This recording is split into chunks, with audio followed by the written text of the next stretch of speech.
What's up, y'all? Make sure to let me know y'all can hear me.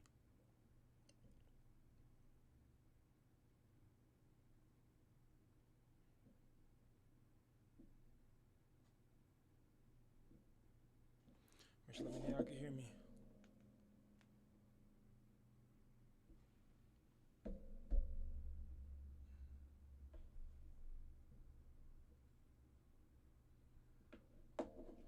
Let me know y'all are able to hear the boy.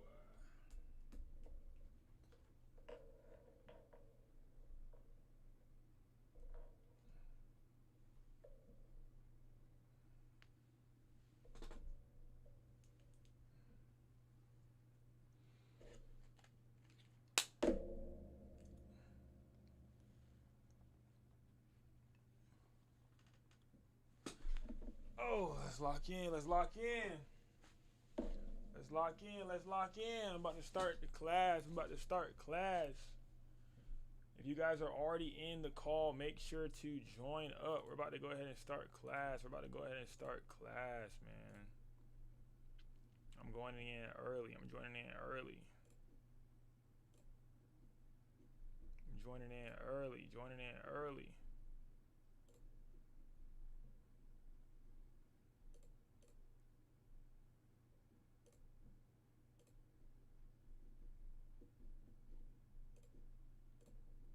There we go. We joining in early. We joining in early.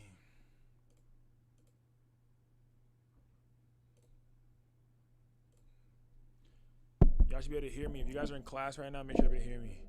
D, text me. Let me know. Make sure that you're able to hear me. Are you able to hear me? Can I make you a mod or something on here? I'm trying to see if I can make you a mod on here. Wait, say something again.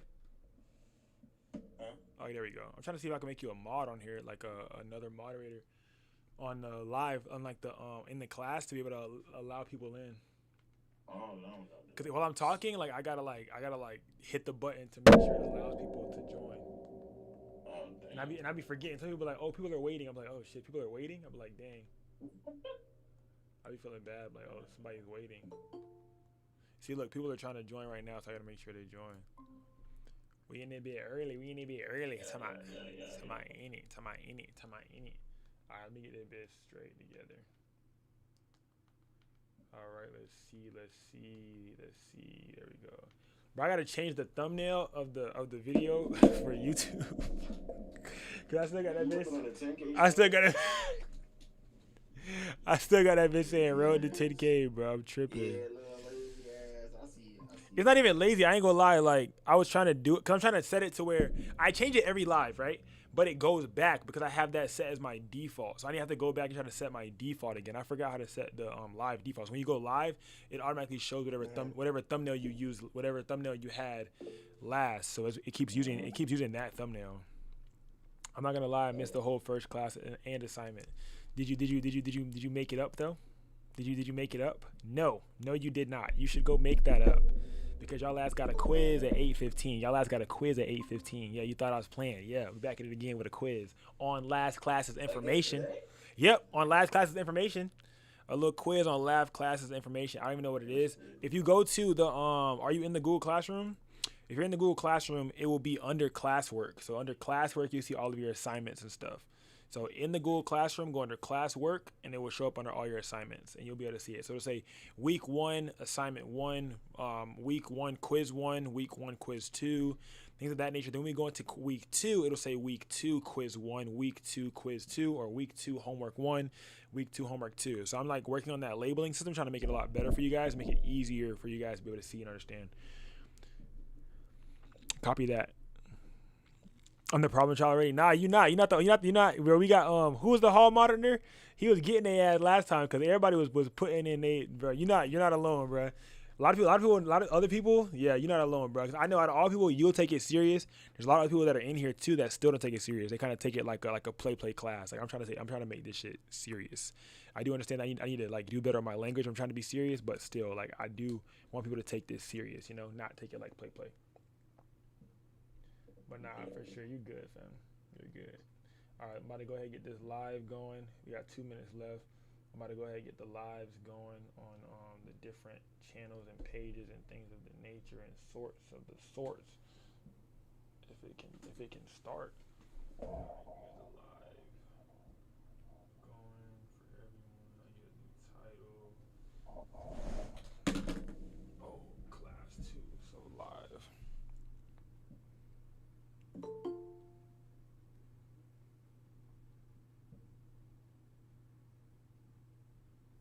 I need to find out how to make one of y'all admin so y'all can help me get everybody admin everybody into the chat. Let me see how I could do it. Can I make D1? Nope. It just says ask to pair titles. Nope. Pin. Nope. That's it. I gotta find out. Or how I could just admit all to where like you could just all join at one time. But then again, I guess it's kind of better that it doesn't admit all, because some BS might join, or somebody might, send a link to someone who's not supposed to be in here. So I guess it is kind of good. Let me just stop being lazy and just accept it. You're still at meeting? That's fine. Then just, join later. That's why I record it. So I know y'all got lives and shit. So, I ain't tripping. That's why I record it. You know what I'm saying? Hey, Tati, what's up? That's why I record it for y'all. So that way y'all can come back at y'all leisure or watch it whenever you're able to watch it. If you're not able to watch it today, that's fine. You don't have to. Just give you that extra leisure. Let me turn this brightness down on this one. The light doing too much. Let me see. Because if I turn this light all the way off, you'll be able to see this TV, but I don't know. We'll see. Because I think when I start, everything up, we'll be fine. All right, I got to take the HDMI cord from the PlayStation, put it into the iPad, make sure the iPad is able to show up on the screen so that we can do class for y'all. Just making sure to give everybody some time to join in because we're ending firm today. So I'm gonna try at least shit. I'm gonna try to end as firm as possible, bro, because I'm trying to get to work tonight. Well, I'm trying to wake up early, LOL. So let me make sure we can end on a good note. All right, class will be starting shortly, you guys. Make sure that this is connected. Try to make sure my iPad is set up for you guys so we can start class today. Make sure I got a solid foundation. Let me see. We got 8 people in right now. I'm gonna start class. Well, I'm gonna give it 5 more minutes, and then I'm gonna release them 1, 2, 3, release them type shit. But I'm gonna give it a few more minutes and then I'm gonna start talking and stuff. I'm gonna start the recording. I didn't start the recording yet, so I'm gonna still give it some time so I can start the recording.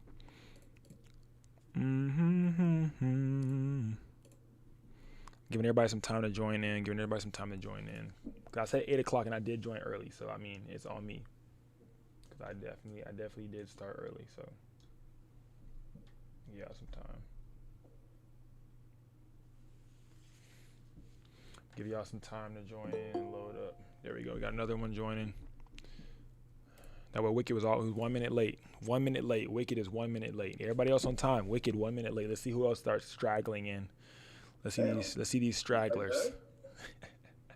Let's see these stragglers. Let's see what other stragglers start coming on in. Just like that. Hey, I'm just saying, if you join with the mob while everybody coming in, I can't call nobody out. Oh, here we go, Safi. 1 minute late. 1 minute late. Safi's also 1 minute late.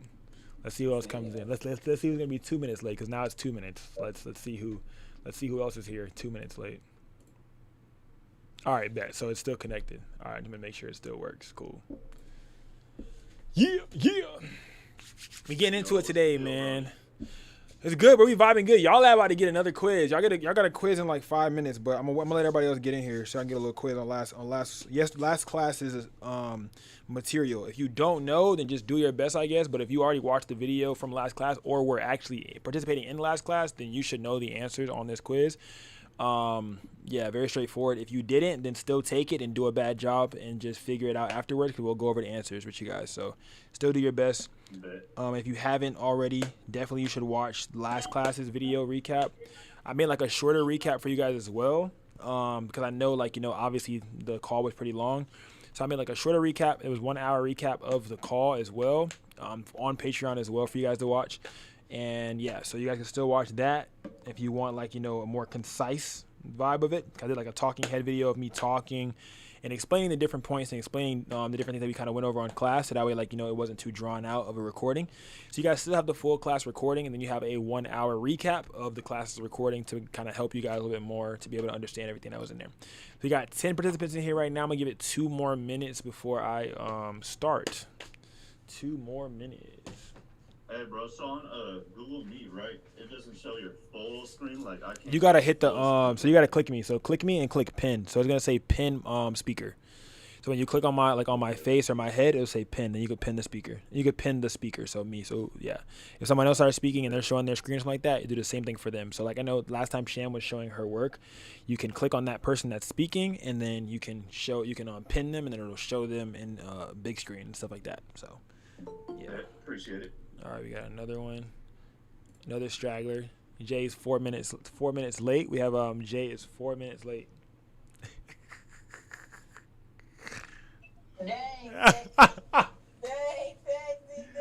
I'm saying though, 4 minutes. I'm just calling it like it is. You good, man. I give y'all some time to get in. I know some people in here. Last time we did it was deep, so I'm already knowing that like some people are probably, oh shit, class. So yeah, I'm letting y'all roll in. I need to make a post on. I need to tell Discord too. If someone hasn't already, you gotta tell Discord, because they might be like, oh shit, things of that nature. Let me see. I'm not gonna start the recording. I'm gonna start the recording in a minute, so that way like y'all don't got like wasted like video to watch back if y'all wanna like rewind it. Most deaf, you're welcome.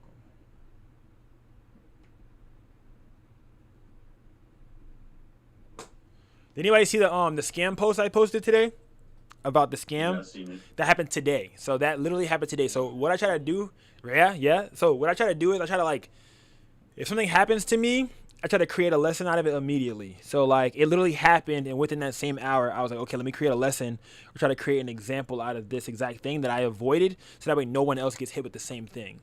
So that was my whole like plan of that. It's like literally I just took screenshots of everything, and I just like copy pasted what the client said, what I said, client said, I said, all the way down to the end of like how the conversation ended. And of course the client ghosted me. So the client used relative addresses and locations to make me feel as if they were telling the truth, right? I know those addresses that they use. I know the locations. They use reference names and things of that nature to make you feel, like location names, event hall names, stuff like that, to make you feel more comfortable in, going through with their scam. And then when they feel like they've gotten you a little bit more because they told you the address, location, they're answering your questions, there are still certain questions that I was asking that they were just skimming right over. Like I was like, oh, what's the location of the event hall, and will you need both photo and video covers? Then they went to, okay, I can send the invoice. I'm like, you didn't even tell me what you need yet. You know what I'm saying? So that was like, boom. And I was like, okay, a little bit of red flag. Then I texted again. I said, most definitely I'll send an invoice, but I need to know the location of the address of the location. So I'm like, okay, maybe they were trying to get time so that they can figure out, oh, where is he located? Let me say a location that's nearby him, so that way he can trust me. You see what I'm saying? So these are little things that, like, this is scammer psychology. I don't know if you guys watch my videos, you guys may have heard me say the term client psychology before. And client psychology kind of is wrapped around you taking yourself out of your shoes and putting yourself into the client's shoes and thinking like a client would think. So it's really hard to think how a client would think. I'm gonna be the main link. I didn't post it yet. Gonna be on the main link of the Patreon. No, I'm gonna post the link in here. So the link's gonna go live for the quiz on Google Classroom, and I'm gonna post the link in here for you guys to be able to see too if you don't already see it on Google Classroom once it drops. So the quiz is gonna be dropping in like another 5 minutes. We're gonna get a little bit of time, but so they'll do stuff like that to make you feel more confident or comfortable with going through with their scam, and that's how they get you. So they use relative locations, addresses, stuff like that to make me feel more comfortable. And it was already red flags because you have to client psychology. You have to treat a client like they don't know what they're doing until they prove to you that they do know what they're doing. So whether you go into a shoot and you expect your client to know how to pose, you should not expect your client to know how to pose. You shouldn't expect your client to know nothing. Like, expect them to know nothing. So same thing when it comes to a booking. Expect your client to know nothing, right? Until they prove to you differently. So it's kind of like, guilty and proven innocent, kind of the same thing. Like, expect them to be guilty of having no knowledge on what a photo shoot is and what it consists of until they prove you that they know what they're doing, because this will help save you so much time in the long run. All right. So if you go into there expecting your client to know what they're doing, your client's going to catch you off guard by not knowing what they're doing. And now you're going to be like, oh shit, what do I do? What do I do? Now you're acting frantic because you now don't know how to react. But if you go into there expecting your client to know nothing of the shoot process, and that will force you to be overly communicative, right? Same thing how I was with this scam. I was overly communicative. I was asking about all the different points. A beginner photographer wouldn't ask all that stuff, or a beginner photographer would not know to ask all of those things when this person's trying to book. So the fact that I started asking all of that starts to scare the scammer. They're like, oh shit, I need to figure out. And now, first you went from texting back immediately to taking 5 minutes to text me back, to taking 10 minutes to text me back, because you went to go do research on how can I get over on him. So that's scammer psychology. It's like, okay, what would I be doing if I was trying to scam this guy right now? What would I be saying? I'm going to go look for relative information to make him trust me a little bit more, because I already got him on the fence. So that right there is like the way my brain works. And that's why I'm trying to like teach you guys to get your brain to work the same way so you never get got. Because I've been scammed a lot of times. And I feel like being that it's happened to me so much, I'm able to pinpoint them shit so quickly. So, yeah, because sometimes I like to play with them. I like to go through it, and I like to create a lesson out of it. Like, I could have been stopped the text message at the beginning, because I already went off after the first red flag. I usually just leave them alone. But what will happen is with the beginner photographers, you'll be desperate. And when you're desperate for money, you'll continue with that. You'll continue with the conversation. You'll look past all the red flags because I need this bread. I need this bread. You won't see the red flags. You'll just be like, I need this bread. I need this bread. Right? So you have to be able to see the red flag, notice it, and continue the conversation with that in mind. Don't leave that red flag hanging out there and act like you don't see it. Don't be oblivious to the red flag, all right? See the red flag, mark it. Okay, I know that's a red flag. Now let me keep this conversation, but I got a red flag in the back of my pocket. Oh, a second red flag? Oh, shit. No. You know what I'm saying? So little things like that, because sometimes we may look at a red flag and it might not be that bad. So let's look past it. Now, when you see the second red flag, okay, now the last red flag that we just went past is now valid. So this is a valid reason to think it's a scam, and that's stuff like that. So I kept talking until I got to 3 red flags, and that's when I was like, yep, let me go ahead and end this conversation off with a message that may just scare you. So what I hit him with was I don't accept payments of that type. Boom, boom, boom. I don't expect, like, I basically explained to them that I don't accept that type of payment arrangement. If they're not willing to accept my terms of my payment arrangement, then I'm fine with them having to find someone else. And never text back. They ghosted me, etc. They were texting back fast before, though. But the moment that I started to put my foot down, they ran away. And with the beginner photographer, if you send a message like this, you will get scared. You'll be like, oh my God, I just lost out on money. He just said he was going to spend so much money on me, but this is my big break. This is my big break. That's how they get your ass. All right. So don't get got, because the moment now they're thinking about how you're thinking, like, oh yeah, he's excited to do this booking. He's going to be feeling like, oh my God, there's a lot of money. Oh yeah, boom, boom. And then they're going to think that you're naive enough to go through with it to where you get fucked. And now your bank account's frozen, all this types of shit. All right. I've had fraud done on me. I've had bank accounts frozen. I've had clients do, disputes on payments, all these different types of things. And I take all of this stuff that's happened to me and I filter it into a way to teach you guys how to avoid that shit. All right. A lot of you guys, some of you guys still will do the same things that I tell you to not do, because you got to figure out for yourself. Like, some people need life to be their teacher, and that's fine, because I was the same way. I would get told not to do this and I would still go do the shit, and I would get fucked over. And I'm like, damn, I should have listened. You know what I'm saying? And now you're like, oh, I should have listened. But that's why I'm trying to like tell you guys so that way you guys don't have to live through the experience, and you guys can save money, save time, and just don't, get effed over like I did, over the course of all these damn years. So I've found multiple different ways to create roadblocks in between, which is what we'll be talking about throughout PNG University. This month that we're talking right now, we'll be going over somebody help me out. Pick it up. Somebody pick up the thought. That motherfucker floating in the air. Somebody, what we going over this month? Oh. Yeah, there we go. Composition and framing. There we go. So this month is composition and framing. Next month is posing. The month after that, we'll be going into lighting, both natural, right, and strobe lighting. And then the month of April, we'll be going over client management. So client psychology, client management, money, all the shit like that y'all be caring about. And that will be overly private. Like, YouTube, TikTok won't get none of that. That will be overly private, because I don't talk about money in the public. And y'all know why. Duh. So, yeah, y'all will get all of that information as we continue to progress. But it starts with the fundamentals. So this is why we're here today, again, talking about composition and framing, because it starts off with composition and framing. Composition and framing then flows into posing. So if you understand composition, framing, how to frame a shot, how to compose a shot, then you will understand how to pose a person, add it to what you've learned through composition and framing. So I'm about to go ahead and release the quiz. 1, 2, 3, release them. Let you guys do that bit. Hold on, let me see. So this will be all the quiz today. Let me go ahead and start recording, because I have not started recording yet.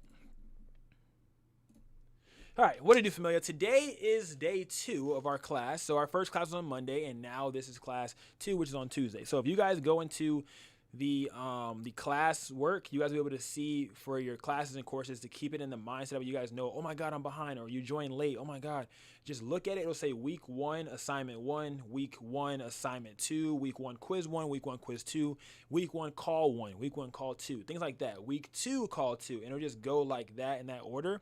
To be able to help you guys be able to catch up. So if you come in 3 weeks late, doesn't matter. Just go back to week 1 and then work your way up to catch up with the class. All right. And if you come in dumb late, then you just got to go on your own timing type vibe and try to learn how you can learn because you didn't come in January. So yeah, you don't want to be left behind. But today is week 1, class 2, and we'll be going over composition and framing once again. But today we're focusing on sibling pairs. We talked about sibling pairs last class, and sibling pairs definitely is like, oh, I can't say too much because y'all gotta take y'all quiz. I'm about to break it down, but I'm gonna break it down after y'all take y'all quiz. So I'm about to go ahead and 1, 2, 3 release them, so y'all can go ahead and take that quiz. So go ahead to your Google Classroom right now, you guys, and check it out. I'm about to go ahead and release the quiz right now. Hold on, wait a minute. Y'all thought I would finish when I bought the Escamada. Y'all thought it was rented. Hold on. All right, it should be dropping in like a second. Okay, it drops at 8:15, so it'll be dropping in like a minute, but. Yeah, so sibling pairs we went over last class, and you guys should understand them. And if you don't understand them, then this quiz will help you understand it a little bit more. But it should also kind of like gauge your mind to get you to think a little bit harder about them and how they work. So if you guys were in last class, you guys should know how to answer these questions. So it's releasing now. Google Classroom announcements. Hold on. Google Classroom announcement. Refresh. Hold on. Hey, Maxie. Yeah, what's up? I'm sorry. I'm driving. So No, you're I can't good. take the quiz right now. It's okay. I'm listening. No, you're good. You can take it when you get back to the crib. Just drive safe. All right, let me see. I'm about to release. I'm about to send y'all the link. Hold on. 1, 2, 3. Release them. Y'all can tell I've been doom scrolling. Hell yeah. All right, hold on.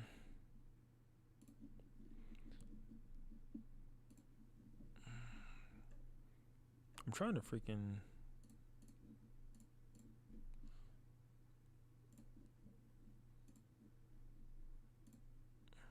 All right, y'all should see it now. Refresh. Because it's 8:15 now, so y'all should see it now under y'all classwork. And if y'all don't, I'm about to put the link in this thing because it's about to piss me off. Yeah, it didn't pop up for me. For real? Goodness gracious. I'm still learning. You guys. I'm still learning. Give me a moment. I wish they haven't had a phone to call you up. All right, let me see. Hold on. All right, look at classwork now. And I'm going to drop the link to it right now. Y'all should go look at it right now. Yeah, it's there. It's there? All right, bet. EAC. Bet. I'm going to put it in the chat for those who may not see it as well, but it's under your classwork. Definitely go through it on the classwork so I can grade you. If you just join it like and just make sure it's under your Google Classroom classwork so I can grade it. So it can be graded. Outside of that, it won't be graded right. Give y'all a minute to answer those questions while I finalize this post for y'all homework.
Text done in the chat when you guys are done. I'm gonna look and try to match up the numbers. But text in the chat and let me know when you're done.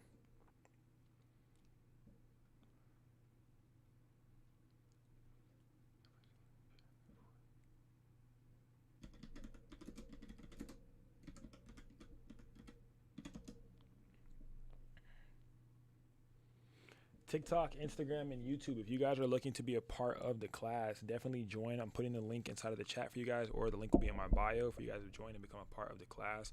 I do see everyone's questions. I do see everyone's comments, but I'm not responding because it's not a free game live right now. This is the free game part is y'all seeing the video for the free, but y'all not gonna be able to get direct answers and stuff like that. You know what I'm saying? So I feel like it's only fair. Obviously, it's fair to my students, but I wouldn't be taxi if I wasn't still giving out the game some way, shape, or form. So I give you guys the time to be able to watch the live. It's free when I'm free. So if you guys are watching it right now, y'all get it for the free ski. But you will not be able to watch a review or a replay or anything like that unless you're inside of the community or in PNG University. Let me see. Go ahead. Hey, Taxi. Go ahead. Side note, now that you mentioned that, I can't see the replay of the last meeting we had. You have the right tier, right? You're in the PNG University tier, right? I think so. You paid a yearly. How much is your monthly? Does it your monthly should be, I don't know, your monthly should be 15, I think, if you joined early. I paid yearly. What I'll do is I'll check when I get home. Yeah, check when you get home and make sure you're in the right one. Cause someone did the same thing and they paid for yearly, but they paid for yearly on the donation tier, so it was like $12 for the whole year. Cause the donation tier is $1. They did a whole year donation tier, and they thought they were in the right tier, but they weren't in the right tier. So I don't know. But you gotta make sure you're in the right one. Someone wants to join. All right, who's joining? See, you was just in the chat. Why you left? See. Hey, maybe create a new Google account. Oh, okay. Bet.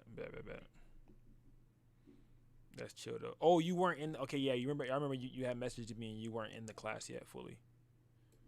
Definitely catch up though. Like for the last one, like those are accountability posts. The first homework assignment was accountability post for yourself for the end of the year. So like, you know what I'm saying? So definitely try to catch up for that so that way you can hold yourself accountable for the things that you want to get done as the year progresses. All right, Sham's done. Gotcha. We got 2 dones. Garion's done. Sham's done. LJ's done.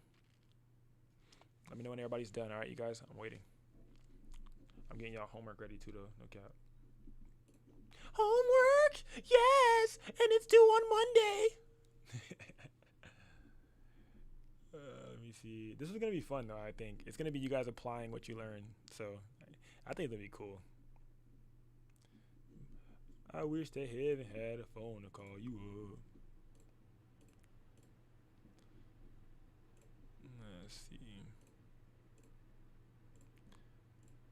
Boom. Let me try to create.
1, 2, 3, 4, 5, 6, 7, 8. All right, waiting on 2 people.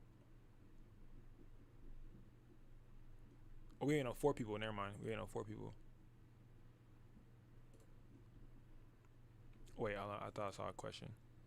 I'm done. My server's kind of spotty. All right, that's fine. It says need class code. Oh, no, you're good. Wait, you got it, right? He looked like he ready to fail somebody. I'm just looking at everybody's stuff right now. I'm just trying to see who got what wrong. That's it. So I know what they explain. Because if all y'all getting it right, then shit, ain't nothing to really be explained. I'm going to still explain it, though.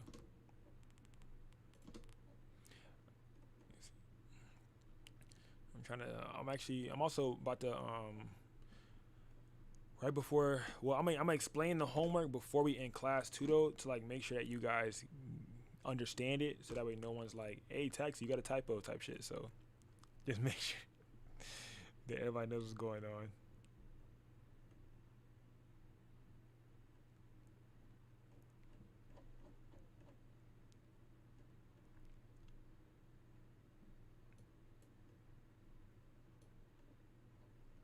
I wish that he even had a phone to call you up. All right, bet. I think this is it right here. But what happened was, for anybody who looked at a typo, bro, when I upload the homework to Google Classroom, if anything is in bold, it deletes everything in bold. So when I was making it, don't think I can't spell. I can spell. But when I was making it, anything that I put in bold or any emojis that I use get deleted. I'm like, I didn't know that. So when I paste enter, it would stay, and I'm like, okay, cool. So now when you guys go back to look at it, then it says like, oh, this isn't like, then I go back and look at it and it shows that there's certain like words that weren't added in. So now it looks like a typo. I'm like, damn, okay, bet. So what's Monday's date? Let's see. Monday is, I got a whole thing right here. Monday is the 12th, so this homework assignment will be due on the 12th. This is going to allow you guys to get very hands-on.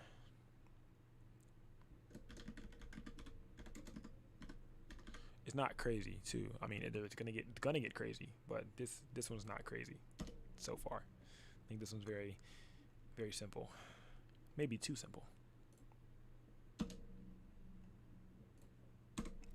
All right, bet.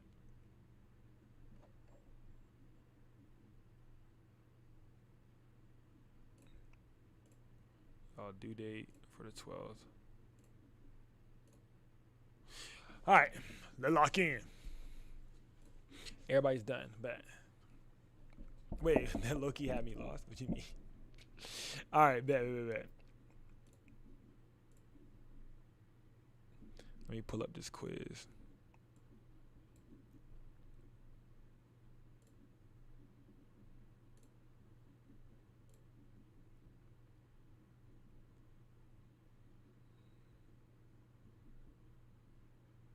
Well, only 2 of y'all got this one right. That's not bad. That's a good thing, because I mean, like, y'all are giving me something to teach. I love that. I mean, I don't love that you got it wrong. I just love the fact that like it gave me something to do, type shit. So now I got something to teach. Great. All right, let's see. Boom, boom. Only 2 people got this one right. Ooh, I ain't gonna lie. Ooh, I'm gonna show y'all that too. Yeah. Very vulnerable call. All right, let's lock in. Hold on, don't look at that. That's crazy. All right, so you guys can see, a lot of y'all ain't do good, King. I ain't gonna lie. But then again, majority of y'all probably wasn't even here. So not majority of y'all, but the ones who got it wrong. Unless you really just don't pay attention to class, then that's on your ass, right? Yeah.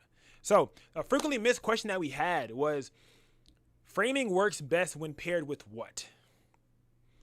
That was one of the ones that a lot of people missed. So sibling pairs, if you guys remember from the last class, are pairs that work best together, right? So these are different pairs that work the best together, all right? So, for example, if you're using, let me show you guys, let me write it out for y'all.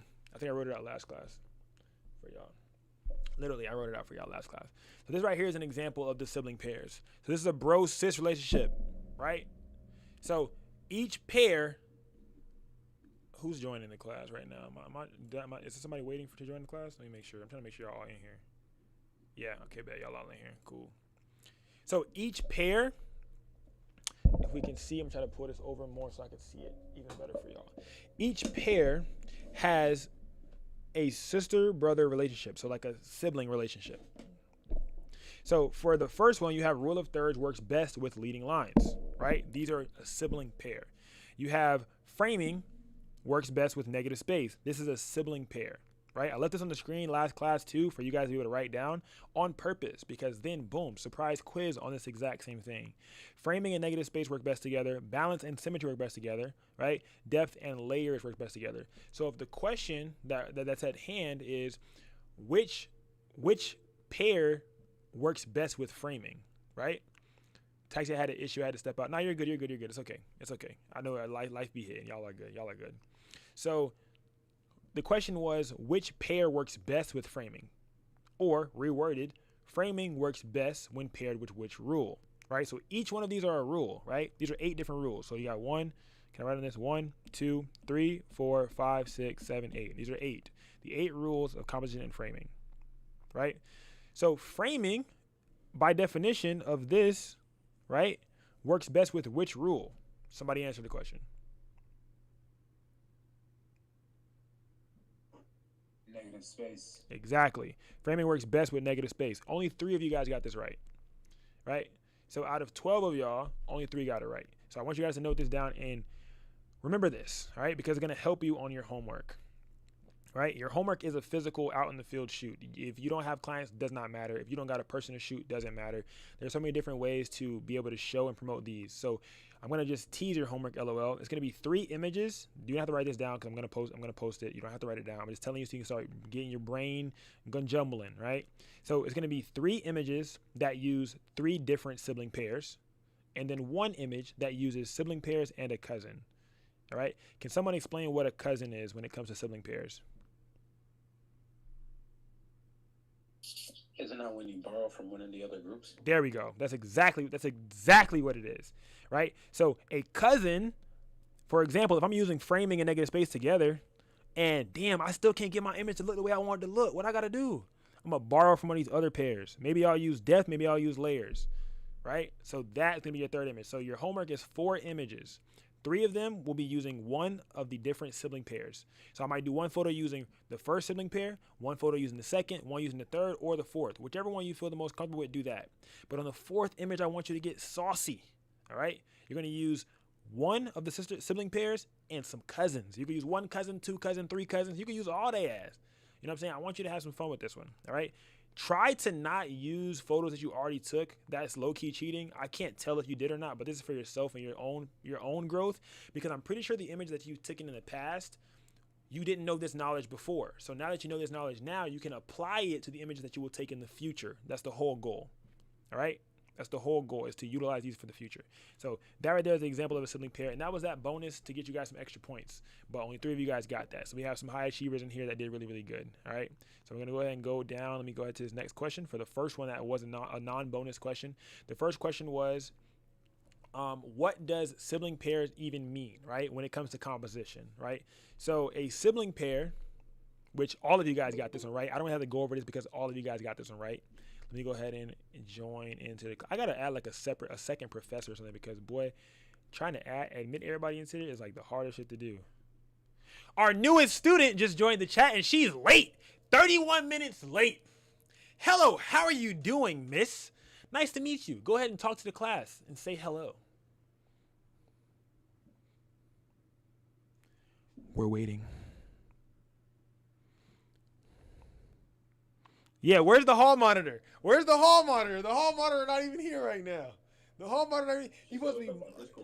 Hall monitor supposed to be here. She's in the Discord chat. Oh, okay, all right. She said, hey everyone. 31 minutes late. Oh my gosh. Now you're vibing. So everything's recorded, so you better watch everything back. It's fine. You got caught up in the other class? No, you're good, bro. You're good. You're vibing. I just like to be funny and have a little bit of fun in the chat. We a community. We are familiar. You know what I'm saying? We are familiar. So we just went over the quiz. So the quiz is in the chat. You can take the quiz. Don't feel like you have to rush it, but take it. We are going over it right now, but you can still take the quiz to try to get your knowledge together to see what you already know. You're probably confused as shit because I'm pretty sure you don't know what sisters and siblings and all of that is in terms of photography, because you feel like it makes no sense, because to the naked eye it makes no sense, but when you see it, it's like, oh my god, that makes so much sense. So yeah, we're going over sibling pairs right now and which pairs under the frame of composition and framing, which ones work the best together. So that next class, right? I'm about to get on y'all ass, bro. Keon, I'm about to get on Keon's ass. I'm about to get on all y'all ass, all right? Off topic, Taxi. Are you using that yellow again? Oh, I'm sorry. You're right. All right, I'm not using yellow no more, bruh.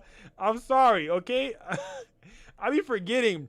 I think highlighter. When I see yellow, I think highlighter, bro. I think highlighter, bro. I think highlighter. Like, there we go. I gotta do that, right? Okay, I gotta use highlighter, bro. I be using the wrong yellow. I'm sorry, bro. I definitely apologize. All right, just vibe with me real quick. Just vibe with me real quick. All right. So the next question was, you guys all got this one right, so I feel like I don't really gotta go through it too much. You all got the second one right as well, so don't feel like I gotta go through that too much. But it was, what are sibling pairs and what do they mean in terms of composition? So two composition rules that work the best together. Very, very simple, very, very easy. Those are sibling pairs. Sibling pairs are just two different, rules in the form of composition and framing that work the best together. Not saying that others don't work okay together. That's why they're cousins, because they work okay together. But these are the ones that work the best together. When paired together, they make the image so much more visually pleasing and a lot more unified to your client's eye, right? To your client or the viewer's eye, because you may be doing it for a hobby, might not be doing it for business, and that's fine.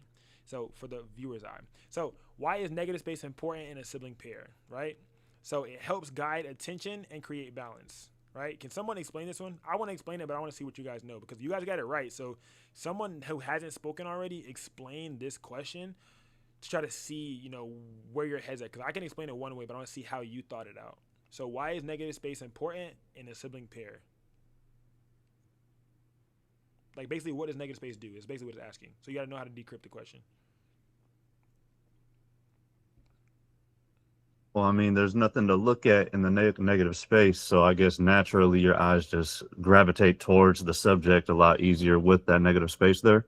Yeah, that's exactly what it is. So being that there's negative space, if you look at the image, your eye is going to go directly to wherever the space is being filled up at, right? So if there's nothing in this space on the right, nothing in the space on the left, then your eye is visually going to go directly to what is filled, right? So what does have space.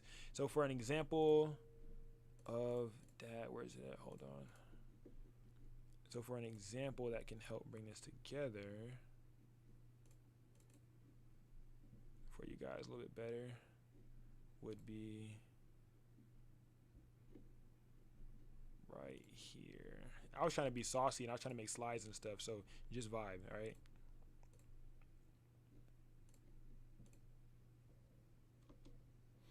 So this is kind of like low-key a good example of negative space. I was trying to make slides, you know what I'm saying, things of that nature. I was trying to get saucy and help y'all out. So this is a good example of negative space right here. If you can see, there's negative space on both sides, and the only space that is filled up, which someone called last class positive space, so I guess it's kind of a cool vibe to use, is the space with the tree, right? So this is on a lake waterfront, very, very cloud, foggy day, things of that nature. So the part that forces your eyes to go to is the tree, right? Because of the negative space around the sides. So you have nowhere else to look but the tree. So it forces your eyes to look at the tree. Can someone copy and paste the link? Can someone please copy and paste the link to the quiz? To the quiz? Hold on, let me see. Let me see. Yeah, thanks y'all. Thank you guys. Appreciate y'all. If you want to make my screen bigger, if someone doesn't know how to do it, just click on me and then click pin. Y'all are welcome. Well, I mean, thank you. Y'all are welcome from the other classmates, because I ain't do shit. So I'll just thank you from the other classmates and shit. All right, let's lock in. So the next one is, why is it difficult for most composition rules to stand alone? All right. So the correct answer was, they often need support from another rule in order for them to be complete. So for example, if you only use rule of thirds and you don't use anything else, it's not going to make a unified image, right? So the image overall isn't going to give that sense of unity or that sense of visual pleasure to your client, subject, or viewer if it doesn't have one of its siblings. So if it's missing a sibling and it's just a brother and don't got a sister, it's not going to look overall, unified, right? So someone put, they confuse the viewer. In some ways it could be true, because if you only have one, it could confuse the viewer's eye and they don't know where to look. So if you're only using balance, or if you're only using, let's say, leading lines, but you're not using another rule or leading line's sister, which is rule of thirds, then I guess it could confuse them because they don't know where to look. So I can see how you got that. So in some instances that could be correct. So I see how you got that. But they do often, they support one another to make the rule overall feel complete and unified. So So the next question, let me go ahead and go back to here, and then I'm going to go ahead and ask the next one because a lot of you guys got this one wrong. So I'm going to see how someone can, let's see if someone can explain this one.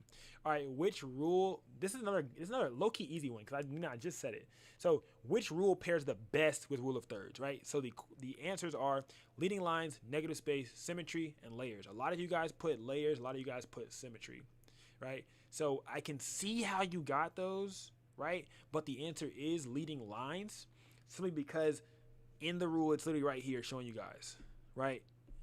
Rule of thirds and leading lines work the best together. So it's kind of in your study guide or some shit. Because underneath the last post, I put like a description that kind of explains and summarizes what the class was about. So if you're a reader, you can read that below. But if you're a watcher or a hands-on learner or viewer, you can watch the replay video as well. I also showed that as well. For the next one, a lot of you guys got this one wrong. Damn near all of y'all got this one wrong. I ain't gonna lie. Only 3 people got it right. So, damn. Not damn as in damn, but like damn as in, you know what I'm saying? Like damn, you know? So, if you place your subject using the rule of thirds, but the viewer's eye doesn't land on them, then which sibling is missing? Basically, what I just asked again. So, if you place your subject using the rule of thirds, if I place my subject in the middle or in the golden rule, like how we did last class, right? So for you guys, if you guys remember how he said, if you place your subject in the middle, right? You can place your subject in the middle, or you place the subject in the middle, lining their face up with that line, or you can place them on one of these different planes, right? Using the rule of thirds, but which sibling is missing if it still doesn't look right? So if you place your subject there, but it still don't look right, then which sibling is missing? Somebody, one person, one human. Leading lines. Leading lines. There we go. Exactly. All right, so on to the next one. A lot of you guys got this one right. We have 3 people who had it wrong. Your image feels cluttered even though your subject is framed well. Then what should you add? This is also like everything's kind of asking the same thing without asking the same thing. It's like if your image feels like it's too cluttered and you feel like you have too many objects in the frame, so too much quote quote positive space, then what should you add to that positive space to make it more balanced? If that makes sense, to make it more unified. Somebody. Negative space. Negative space, yes. So negative space helps because if it's too cluttered and I can't even tell where the client is, like if we're in a crowd of people or it's a busy street or something like that, and there's nothing to guide my eye or to force my eye to look at one thing or to focus on one thing, then the thing that's missing is negative space. You need to add negative space, right? Sometimes you have to add negative space to be intentional with it, to be able to, create a focus point inside of your image, right? So it could be overall super blurry, or sometimes you have to take your subject out of that space and put them somewhere else where they would fit better. If you put them here, like this can also happen if there's too many colors, right? It could be cluttered from colors, it could be cluttered from people. It doesn't have to necessarily be cluttered just because of so many objects in the frame. It could be colors, like it could be clashing. Like you could just know the color wheel that's like, bro, she's wearing red and blue, and then there's orange, yellow, purple in the background. I don't go together, right? I need something a little bit more plain. One kind of rule that I like to use when I'm taking photos of clients is if the client's outfit is busy, the background can be plain. It's allowed to be plain. It's allowed to be basic. It's allowed to be simple. If the client's outfit or wardrobe or concept is more simple, then the background's allowed to be crazy and allowed to be extra. Right, so this is like a good little easy rule of thumb if you're out on location and you can't really control too many things. Your client comes with the outfit already that you didn't plan, and your client needs you to put them in a location that you didn't plan. This happens a lot with what? Lifestyle. You're doing lifestyle photography, then these are things you need to think about. Like, oh, she's like, how would I put her right there? It looks a little too busy, or maybe I'll put them over there. Or okay, boom. So now you start to be a little more intentional where you place your clients, because you have in the back of your head, like, it can't be too cluttered. And sometimes I gotta add some negative space to it to help bring, to help force the viewer's eyes to look at my subject. All right, let me see. So boom. A lot of you guys got this. Basically all y'all got this one right. All right, an image feels overly heavy on one side, then which sibling is missing? Balance, obviously. Balance and symmetry. We talked about it last class, how symmetry and balance are not the same thing. Can someone explain why symmetry and balance are not the same thing?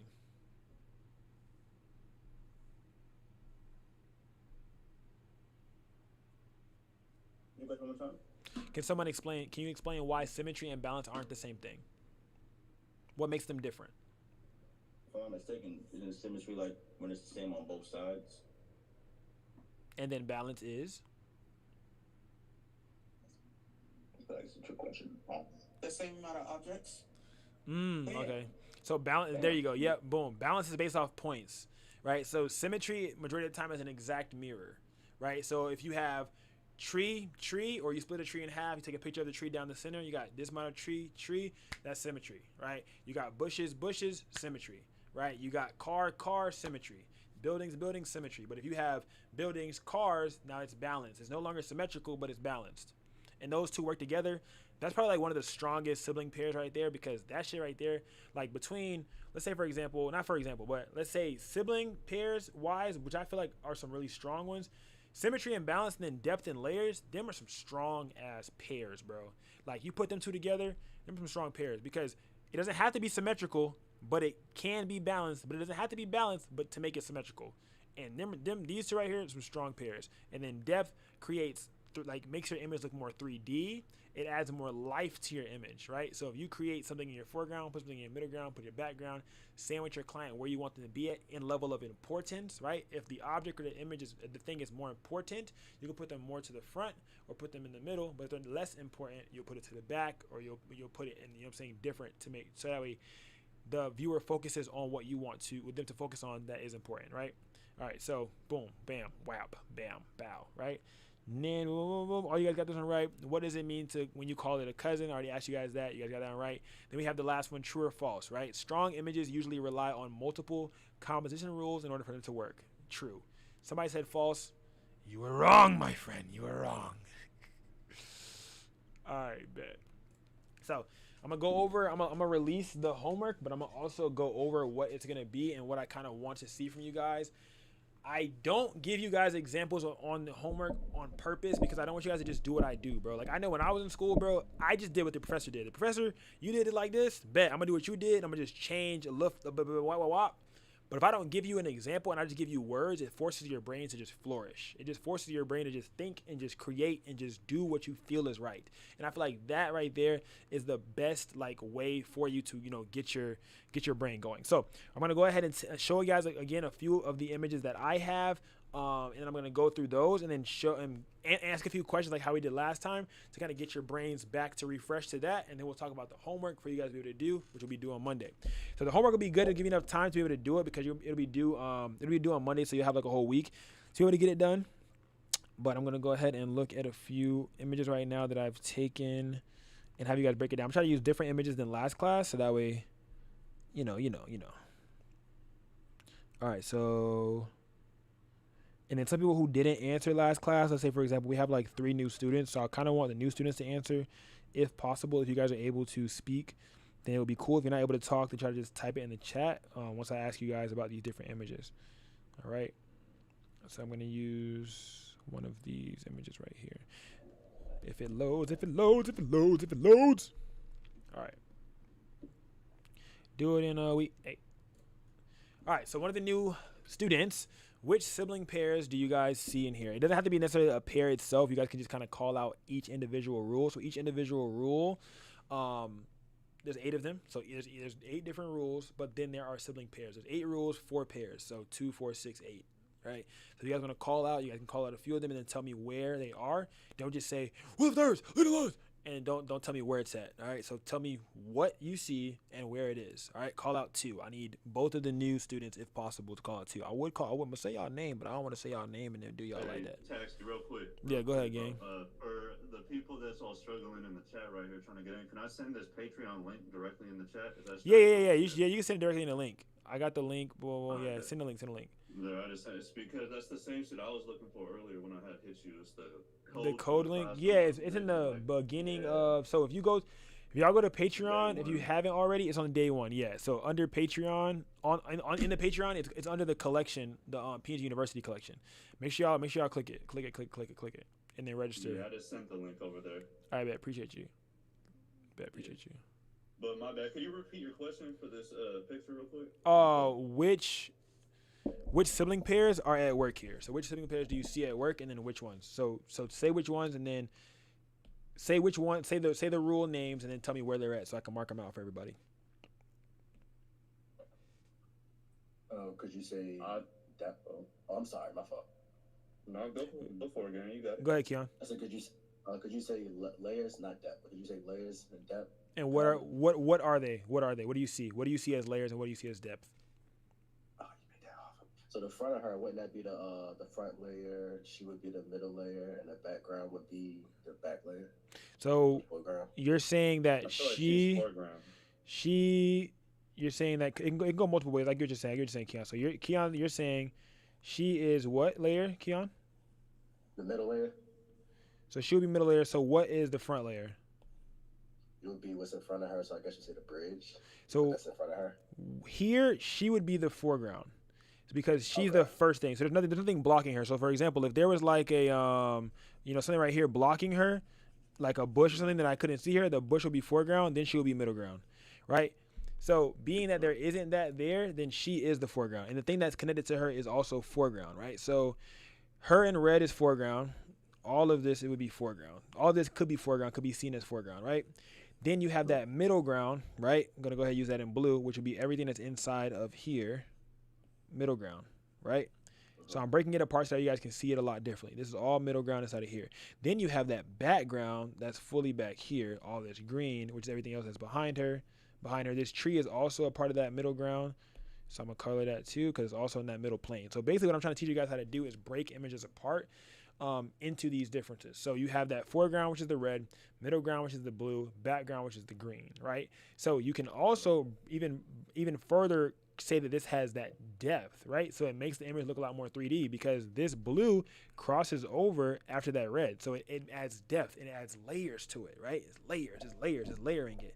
So you can even break this shit down even more if you wanted to take these away, and then break it down even more and say that she's the foreground, right? Hold on, red. I'm trying to go back to red. Javad. Let's say, for example, you can say she's the foreground. Her and the floor, everything that's in the front could be the foreground. You can say the middle ground could be the entirety of the bridge. You could break this away. So that's why I'm trying to show you guys that multiple answers can be right. That's basically what I'm trying to do. So this could be that middle ground. This entirety of the bridge could be middle ground. Everything has to do with bridge interior, because it's behind her. So the first layer to make the image not a 2D layer is her first layer, subject, and what the subject is attached to. Then you have that background, what is behind the subject, what is directly immediately behind the subject, which is all of this, right? All of this, everything that's back here directly behind her. And you have the further back, which will be now all of this that's back here. So the sky, the building, because it's now another layer into another plane, right? So we have those two. So you guys said depth and layers. Great job. Those was right. Now somebody else, if you can give me, wait, hold on. Oh, okay. I feel like isn't it rule of thirds and leading lines also? Yeah, for sure.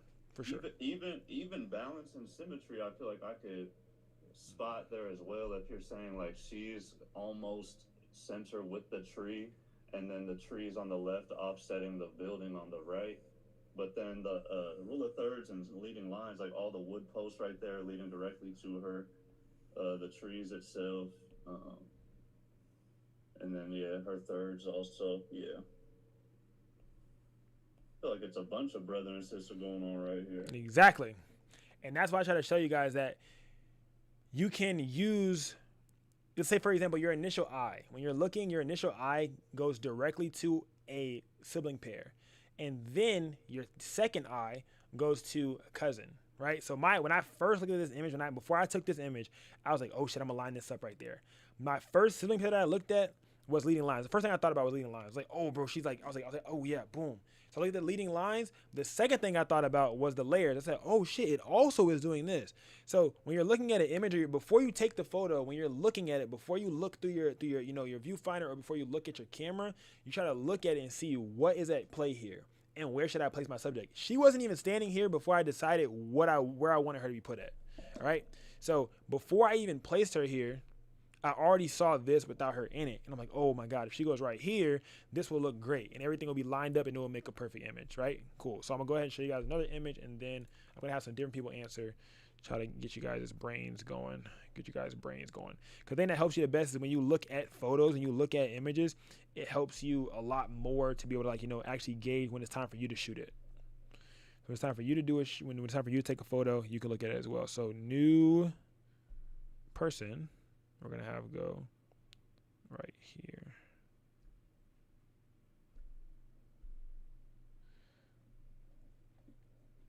I think I want, what's the name to answer? Hold on. I want Safi to answer this one. All right, Safi, what do you see at play here? Analyze it for me.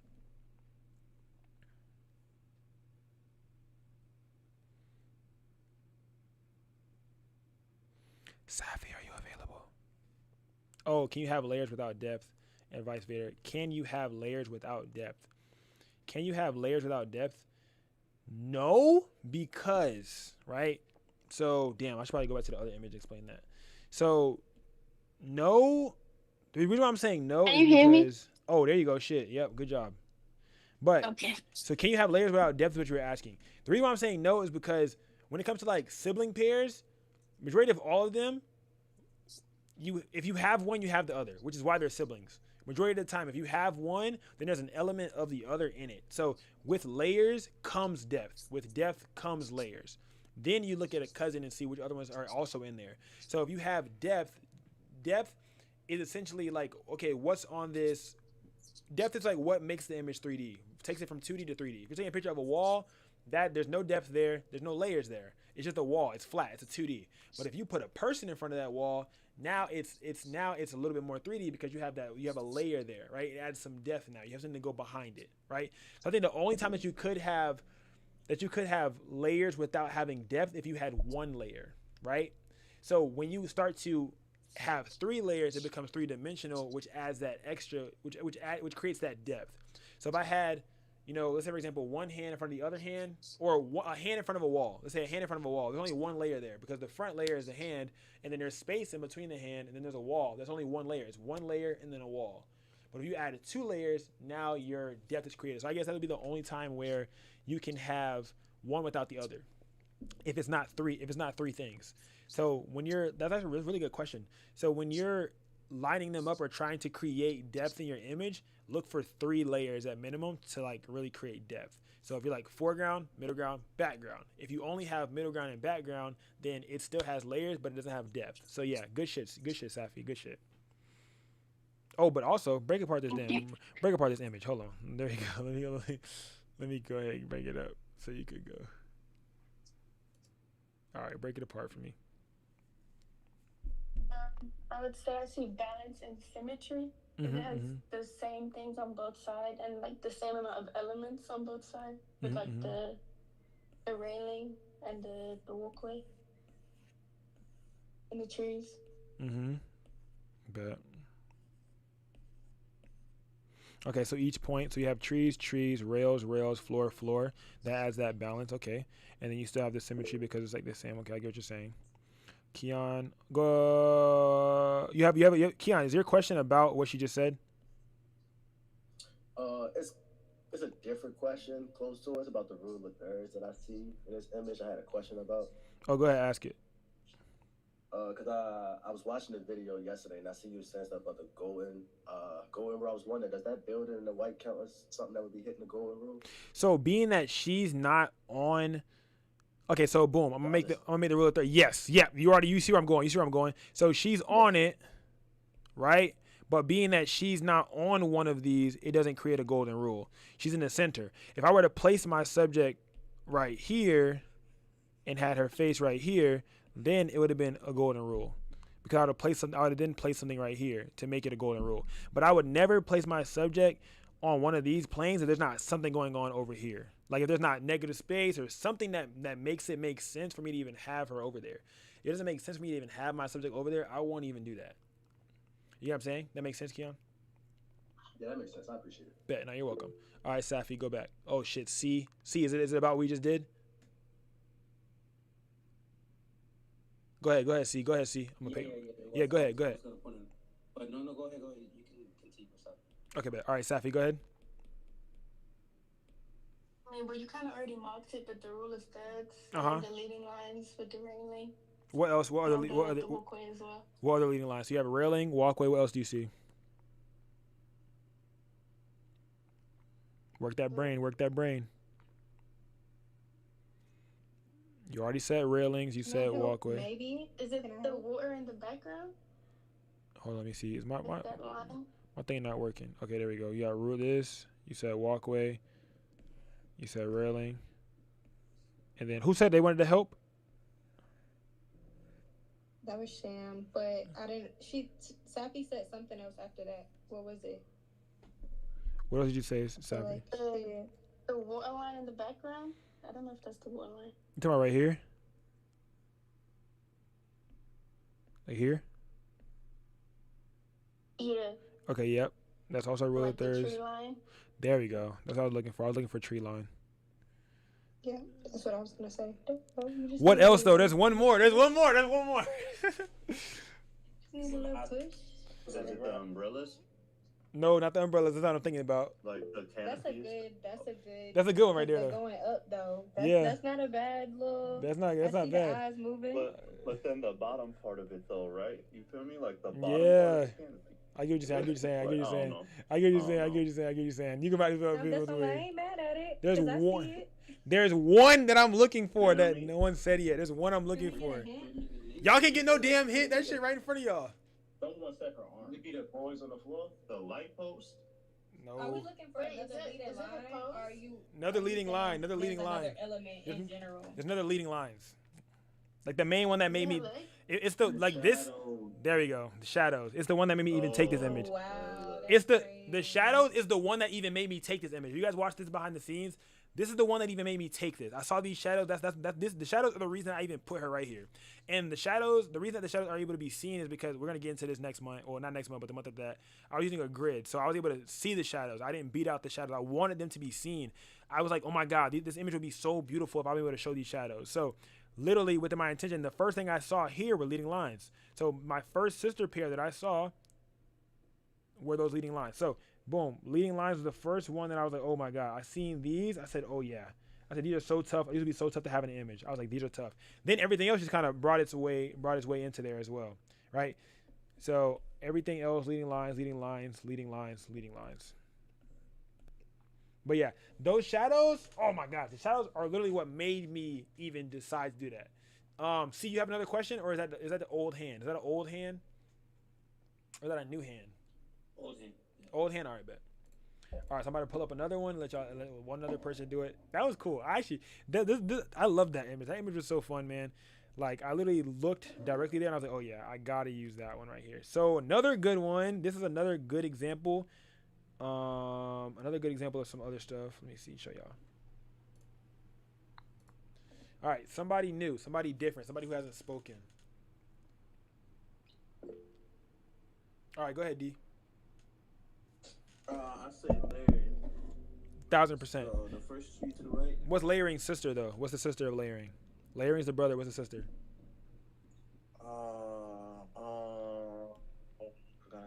Depth. Yep, bet. So this tree right here, like how you said, definitely does is a layer, and it does create depth. So all of this right here is that foreground. You have your subject, which is the middle ground. Change my color again. Subject, which is the middle ground. And then you have all of this. Anything that's behind her is now considered that background. So it's depth. And this is really deep because you got a tree here, and background here with water. So it really makes that image a lot deeper as well. Go ahead, Vale. Yo, so would this, in a way, be like framing without the negative space, like due to how you use the trees to center the outer two trees, or not? So in a sense, this tree, if you look at it, being that the tree is open and not closed, in the sense of when I say open and not closed, meaning that you can't see both sides of the tree, this is negative space. Mm-hmm. So there's nothing going on right here. You know what I'm saying? That is negative. There's nothing happening. If the tree ended and the tree closed, like if you could see the other side of the tree, then it wouldn't be negative space because it will be a complete tree. But right now, it's just a big ass space in my shot. Like it's just nothing going on right there. It's just empty space. So you got to be able to break that picture apart. And yes, it's a tree, but break it apart. Like, that's empty space. Ain't shit happening right there. Ain't no hole in the tree. Ain't no scratches on the tree. Ain't no design on the tree. It's just negative space. But I did that to force your eye to go back to her. All right, go ahead. See? No, you just answered it about the negative space. Oh, okay. Yeah. So, yeah, that would be negative space. Go ahead, Keon. So I feel like I struggle with the golden rule, but would you say our head is a part of that? Because of what you said earlier. Yep. Okay, Yep. okay, all right. This is exactly that. This is exactly that. Let me go ahead and rewrite it. This is exactly that. I actually really love that you just asked that. So, yep.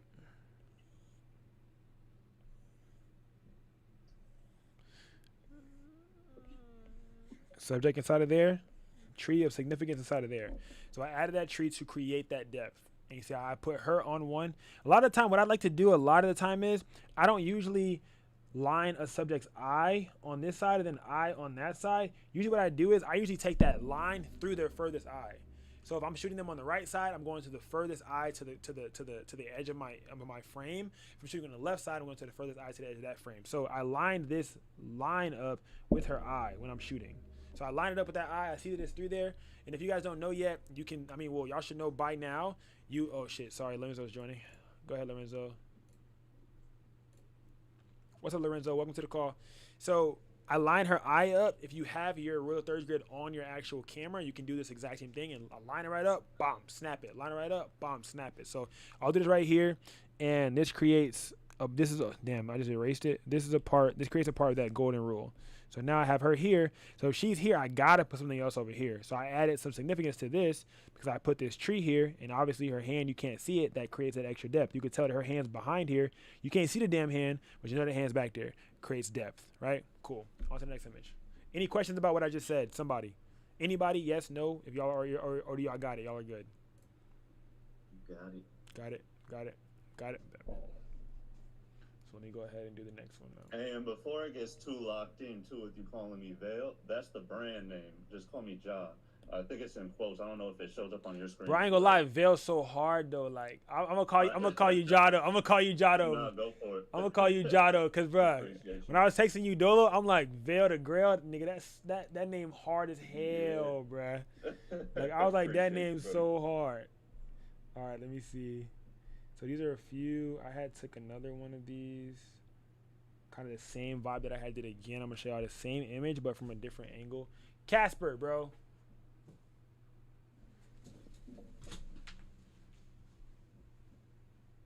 Did you get stuck in it? Oh, he broke some shit. Casper. Damn. Oh shit. Did you get stuck? Ain't one time, D. Bro, okay, I got Casper an automatic thing today, right? I think I don't know if he's in it still or not, but I think it scared him. 81 time, D, you heard me. That bitch started moving, bro. Nah, okay, he got an automatic kitty litter. Y'all probably saw that thing on TikTok. He got an automatic kitty litter, whatever the thing is. They've been pushing that thing hard. But I got him an automatic kitty litter, and it like flips all the way over when they're done using the bathroom. So I guess he jumped out of it quick when it started moving. So maybe, I don't know. But I don't know. I just heard some crazy sounds that I never heard before. But obviously I would never heard it before because I never had this machine before. So yeah, but he's fine. He was looking at it like scared and shit, but he'll learn it. All right, this image right here. Someone break it apart. You watched the clips? Thank you. I appreciate that. I feel like I keep answering, so I'm trying to let somebody else answer. Vale, I'm about to mute your ass. You just drew the line. I'm about to mute you. So Nah, this is a whole different. This is different. This is a different image. This is a different image. I said I wanted to show. I wanted to show a different image. I wanted to show a different image. Same shoot, different angle, to kind of like see how you break it apart. Like obviously there's still some of the same things that work, but I do want those who were late to class to break it apart and things of that nature. Hey man, listen. No, I know, bro. You was working strong, man. I know you was working strong, man. Strong, man. I know. Bro, Shanty is an hour late. An hour She was late? asleep. Give her a pass. Shanty, where you sleep? If you were asleep, you got to pass. That's that girl power jump.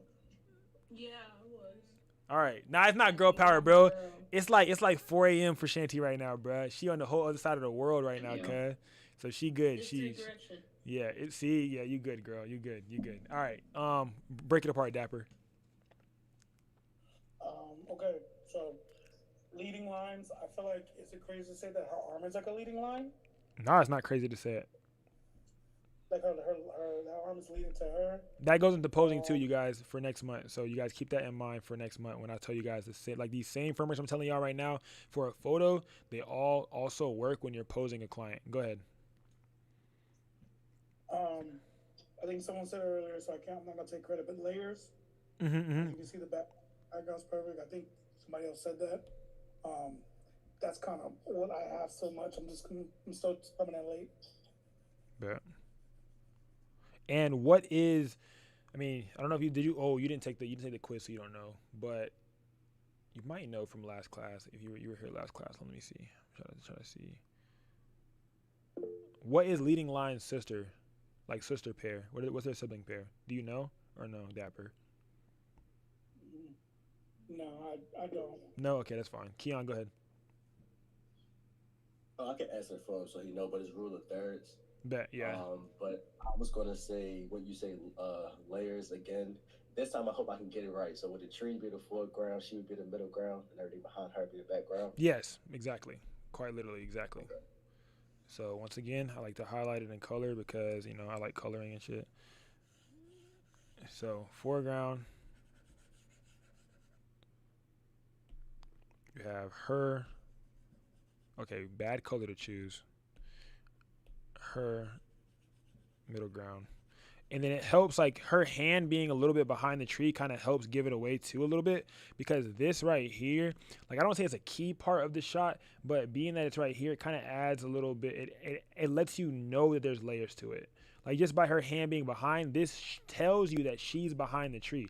If her hand was in front of the tree like this, not a hand, but shit, you get what I mean, then it would be like, oh, she's in front of the tree. She's not behind the tree. But being that I put her hand behind the tree, she's behind the tree. It tells you, it shows the layer now, So I hope that makes sense. And then everything else behind her, yes, is the background. And then once again, you have leading lines. You have these trees, obviously kind of all directing it to the subject, Everything here, directing it to the subject, directing to the subject, forcing you, this rock lining, all this type of stuff, forcing you to look at her. So yes, another good one right there. All right, let me go back again. So I got one, because the next classes after this are going to be focusing on individuals and then kind of going from those different pairs. So next class on Monday, we'll be focusing on the first pair, and then we'll be focusing on the first two pairs because there's 8. So 2, 4, 6, 8. We'll focus on the first 2, go over images that match those, and also at the same time going on breaking those down. I have slides for you guys. I made slides, dab on them type shit. And then go ahead, Keon. My bad. This is a random thought. I was wondering, can you have more than just 3 layers in a picture? Yeah. Like I was thinking about So a picture of like prime example. 3 people. I'm about to show you prime example right now. My dog, who was late today, had a really good image that had like 9 different layers to that bit. Hold on. If I could find his image, bro. The hell the image at? I just had it. Oh, here it goes. All right.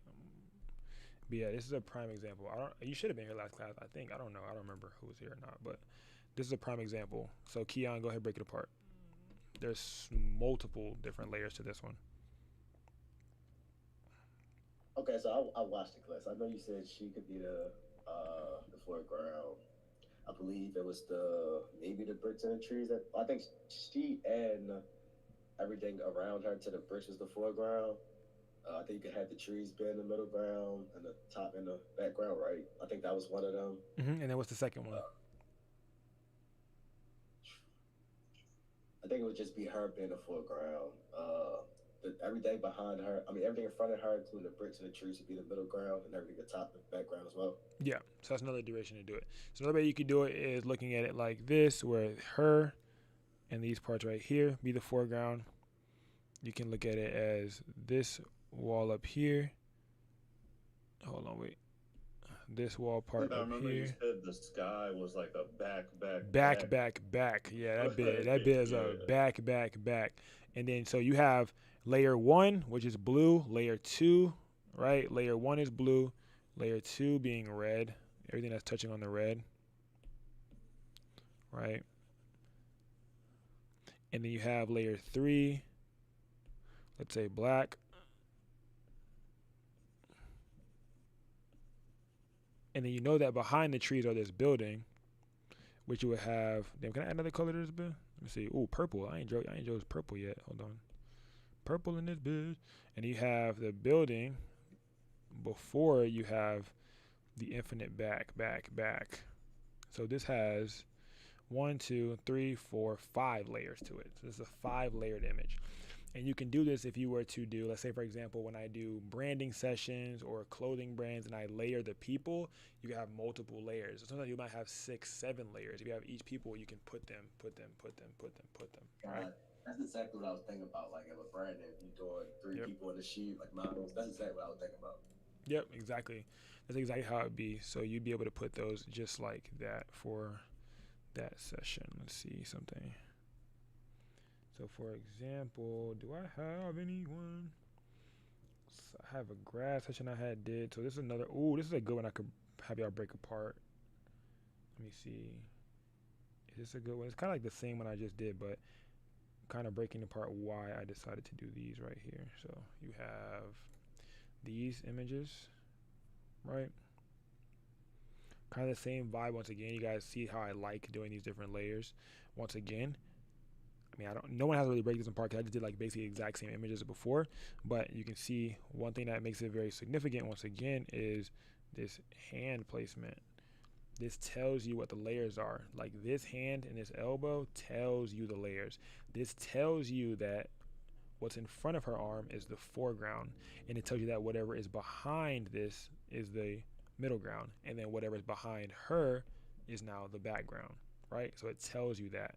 And I wanted to choose this one because I love how slanted this wall was. Like the wall's actually slanted. Like it's not just like it's just like that. Like the wall's actually slanted, so you're able to like actually see how the wall actually slants. Like it goes in a whole slant. So I chose this one on purpose because once again, if you see those hands, it shows you what's in the front, shows you what's in the back, shows you what's in the middle. So yeah, hand placement will come with the next section of posing, and kind of talking about that and how I was able to even like curate this pose as well. But foreground, middle ground subject, foreground building, and then background. So foreground doesn't always have to cover an image.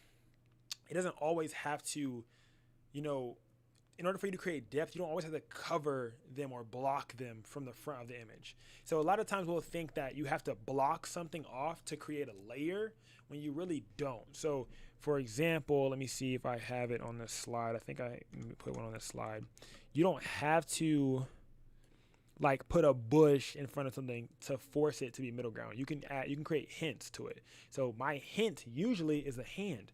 This hand right here will always give a hint. They're on the same level. She's literally standing right next to the building. She's not physically in front of the building or anything like that, but being that her hand is a little bit behind the building, it shows you that her and the building have that foreground, that middle ground, that background relationship. You know what I'm saying? So it doesn't have to be fully in front of her. So let's see how this one is right here. Was it this one right here? Kind of same vibe again. So I think it was one of these grads. Boom. So kind of her, I kind of like placed her a little bit on the gold than I tried with her because I wanted to try to line this up here, but she was too close to the actual, because I was trying to make her go over even more, but I couldn't get her to go over even more. So I just did my best at trying to force a golden rule, right? So let me see. There we go. So I tried to force it to work here, but I was off the point. So I didn't get her fully on it. I wanted her to be right here, but I couldn't get her to physically go over anymore because the damn railing's right there. But I wanted her to be here and I wanted this to be there, but sometimes your shots can't come out how you want them to be. So I ended up moving her and we went upstairs and we got some better images, which I feel like kind of helped me out a lot more. So boom, like for these right here, which helped me a lot more and made me feel a lot better about myself because whenever I'm shooting and I feel like, damn, I can't get what I want, I kind of get a little bratty. So then I try to figure out how can I get what I want and how can I force it to work. So I led on, if I couldn't get the golden rule to work, like I just showed y'all, if I didn't get, my rule of thirds to work at that point in time, how can I now use another one of the cousins or another sister or sibling pair to be able to get that to work? So here I chose to use my rule of thirds here to make it work, and I paired it with leading lines. So boom, I put her in the middle to where I had these leading lines going in. Obviously you see all these different lines going to it, the floor going to it, stuff like that, and it's still layered because you still have this background. And it has importance because this right here is the graduation of where she's graduating at. So that still made me happy, even though I wasn't able to get the shot that I was trying to get before. Not all of your shots are going to come out fire. Not all of your shots are going to come out how you like. Your clients may still select them to be edited or still might like them or still want those in particular images. But there's certain times where they don't really hit. So this is another beautiful image. Damn, I snapped. Jesus, man, this bit looks so, this image is so hard. Sorry. But I did it once again. I lined it up. I couldn't line her up fully, so I lined the building up and made the building be a part of that golden third. So that way you can still see the importance of it. So if there's something that you guys could take away from this is when you want something to be seen as important or you want to bring attention to it, put it on one of those lines, okay? Put it on one of those lines. So here, as you guys can see, I'm going to break it up again once apart for you guys to see. This is through the line. This is through the line. It's a little bit shorter, so it's kind of hard. This is line. This is through the line. So here, Milliken Hall, and then Golden Rule right here lined it up, and then I still had her lined up on this third for it to look overall good. As you guys can see.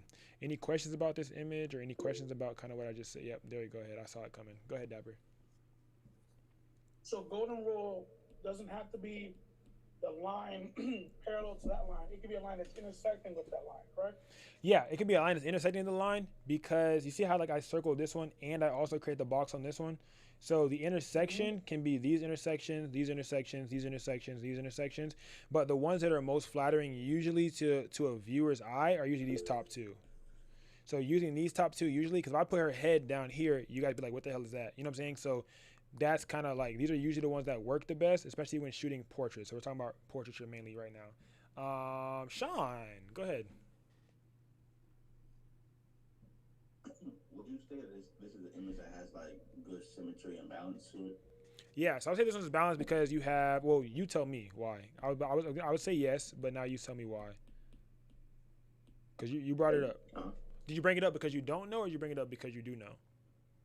I'm bringing it, hell no. I'm bringing it because like I feel like it's a weak point I have, so I'm just want to like narrow down more on it. But I thought it was only because you can see water going on both sides, but it's not like the same amount of water going on both sides. If that really matters or not. Balance. So it's not symmetry. That would make it balanced. If I put her in the middle of the water fountain and with the same amount of water on each side, that would be symmetrical. But being that water, like last class we explained, water is a point. So even if it's a little bit of water or a lot of water, it's still water. It's a point. If I have a pen in one hand and I have a microphone in the other, it's balanced because they're objects. They're both objects. They carry the same amount of weight. It's visual weight, right? That's what it's called visual weight. So whether it's the same amount actually or not, visually, you don't know how much it weighs, but it's visual weight. So water, we have water, we have water, we have building, we have building, we have sky, we have sky, we have pond, we have pond. You know what I'm saying? We have stairs, we have brick. They're not the same type of stairs, but they're still brick. You know what I'm saying? But they're still, they're not the same type of stair, but they're still an object. So you got that 1, 2, 3, 4, 5. You got 1, 2, 3, 4, and 5. So that makes it balanced, right? This is not an overall symmetrical image, but it is a balanced image, all right? So if you can't find symmetry, look for balance. If you can't find balance, look for symmetry because they're sister pairs, well, sibling pairs. Make sense? Yes, sir. I appreciate you. No, you're welcome. All right, C, go ahead. So I kind of got two questions. Yep, knock that out. One is negative space. Is that consider any time that the subject doesn't take up the whole frame? Yep. And whenever you use it and you give them negative space on purpose, that creates intentional negative space. So for example, here, my intentional negative space was the sky. So this was my intent. I did that on purpose to show, kind of like to give, it's called an establishing shot sometimes when you show more of the location than the subject. So I have some other shots, but for here, for example, if you see that she basically only really takes up two boxes, so one box, two box. So if on a percentage basis, out of all 9 boxes, out of 9, she only took up 2. So this is an establishing shot. You get what I'm saying? Because majority of the location is in all the other boxes. But if she was in more of the boxes or took up more boxes, then it wouldn't be as establishing of a shot. So here I'm focusing on her, but I'm also focusing on the locations, which makes it an establishing shot. If I zoomed it out a lot more and I made her fit, like if her head fully wasn't in here and it was more in the bottom, it'll be more of an establishing shot. But this is still, bringing attention to the location, because with the sister pair, if we're using the sister pairs or thinking about how the sister pairs work, is it running from me? Like, there we go. But if we think about how sister pairs work, I put it on one of the goldens so you can still focus on that in the location, right?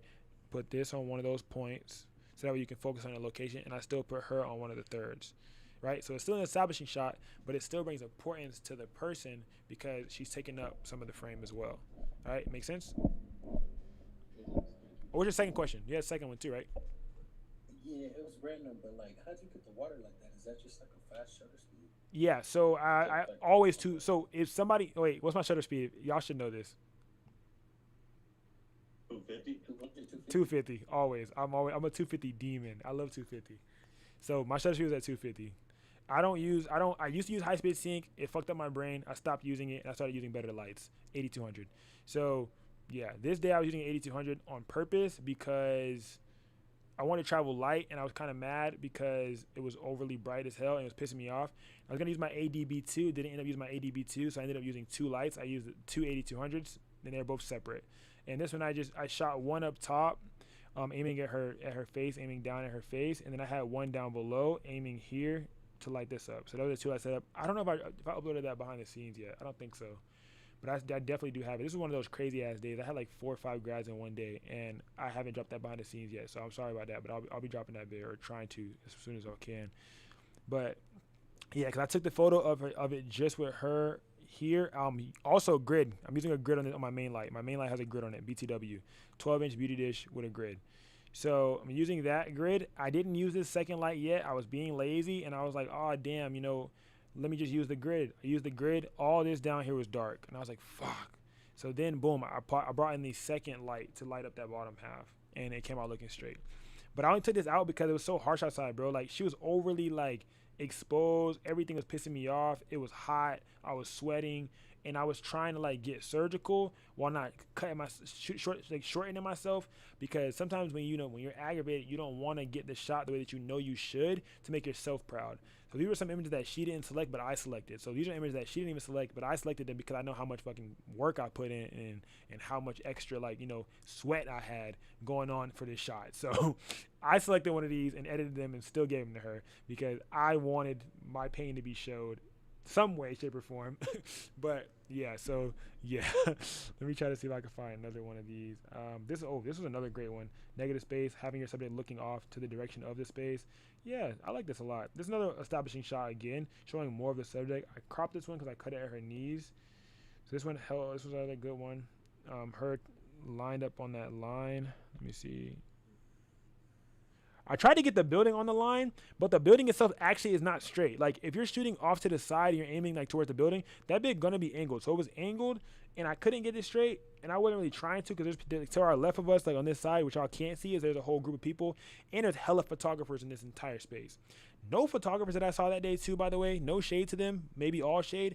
None of them had flashes, so I know they were struggling because I was struggling when I was trying to do it without a flash. I know they were struggling. I know they was mad at the sun. It was 12 p.m. Sun was directly above us, so that shit was crazy. A grid is a honeycomb. Yes, the grid is the honeycomb. So yeah, it was pissing me off. I was mad, and yeah, so the sun is back here, coming off this way. So she's extremely backlit. How the hell am I supposed to get this building in the shot at the same time if she's extremely backlit, right? Boom, grid, right? Grid directs it, makes it stay right on her, lets the background be lit however the hell it wants to be lit. Grid. That is one of the things that a lot of photographers will not show you. They'll hide it behind their thing, and they show you the behind the scenes, like, oh yeah, bro, this is the lighting set up, boom, boom. They won't show you the front of that light, right? The front of that light, a lot of the time, be having a grid on it, and they don't be showing y'all that, and that pissed me off for so long because I never knew that photographers I was looking up to or watching had a grid on the front of their light because they always showing a video of the back of their light. You know what I'm saying? So I didn't even know what the front of the light looked like. I just thought it was a softbox. I'm shooting the softbox using the same thing they're using. You're using a 12-inch beauty dish. I'm using a 12-inch beauty dish. We got the same gear. Why am I not looking the same? Right? Pissed me off. Grid. That was the whole reason. Grid. But another one right here, another establishing type shot where she's taking up only 2 of those boxes, and then the rest of them are location. What be making me mad is when y'all have y'all client taking up 3, 4, 5 boxes and leaving the other 9, or leaving everything else out of the 9, the other 4, right, to be nothing, right? That's cool and all, but you have your client taking up majority of the frame. Your shot not going to look as good as it could have looked if you were just backed up a little bit more. Oh, I was shooting on the 85. Yeah, that's fine. Just back up more. You chose that lens. No one told you to put an 85 millimeter on your lens. So when you put that on there, if you're using a prime lens, you understand that there's a sacrifice that comes with using primes, all right? There's a sacrifice that comes with using primes. Back up, all right? Shade directly to D. Put that shade right on D, all right? So back up. Back it up, back it up, back it up, all right? Back it up. I'm sorry, D. You just made me mad the other day, bro. Because there's no way that she had that little foot space. That's probably the maddest I've ever gotten at you. That much foot space, like, what are you doing? These were also intentional. This is another form of balance, I would say. Where is it at? So this was like an intentionally balanced but off balance image. I did this on purpose. Obviously, it was edited like this on purpose. So I'm gonna go ahead and break this image down. This is in studio. I know a lot of you guys do some studio. I try to do a lot of auto studio because I know a lot of you guys are grads and a lot of different stuff like that as well. Or grad shooters and stuff like that as well. So here we have another one of these images. This one was kind of like unintentionally done, but I'm gonna still show y'all that bit so y'all can see it.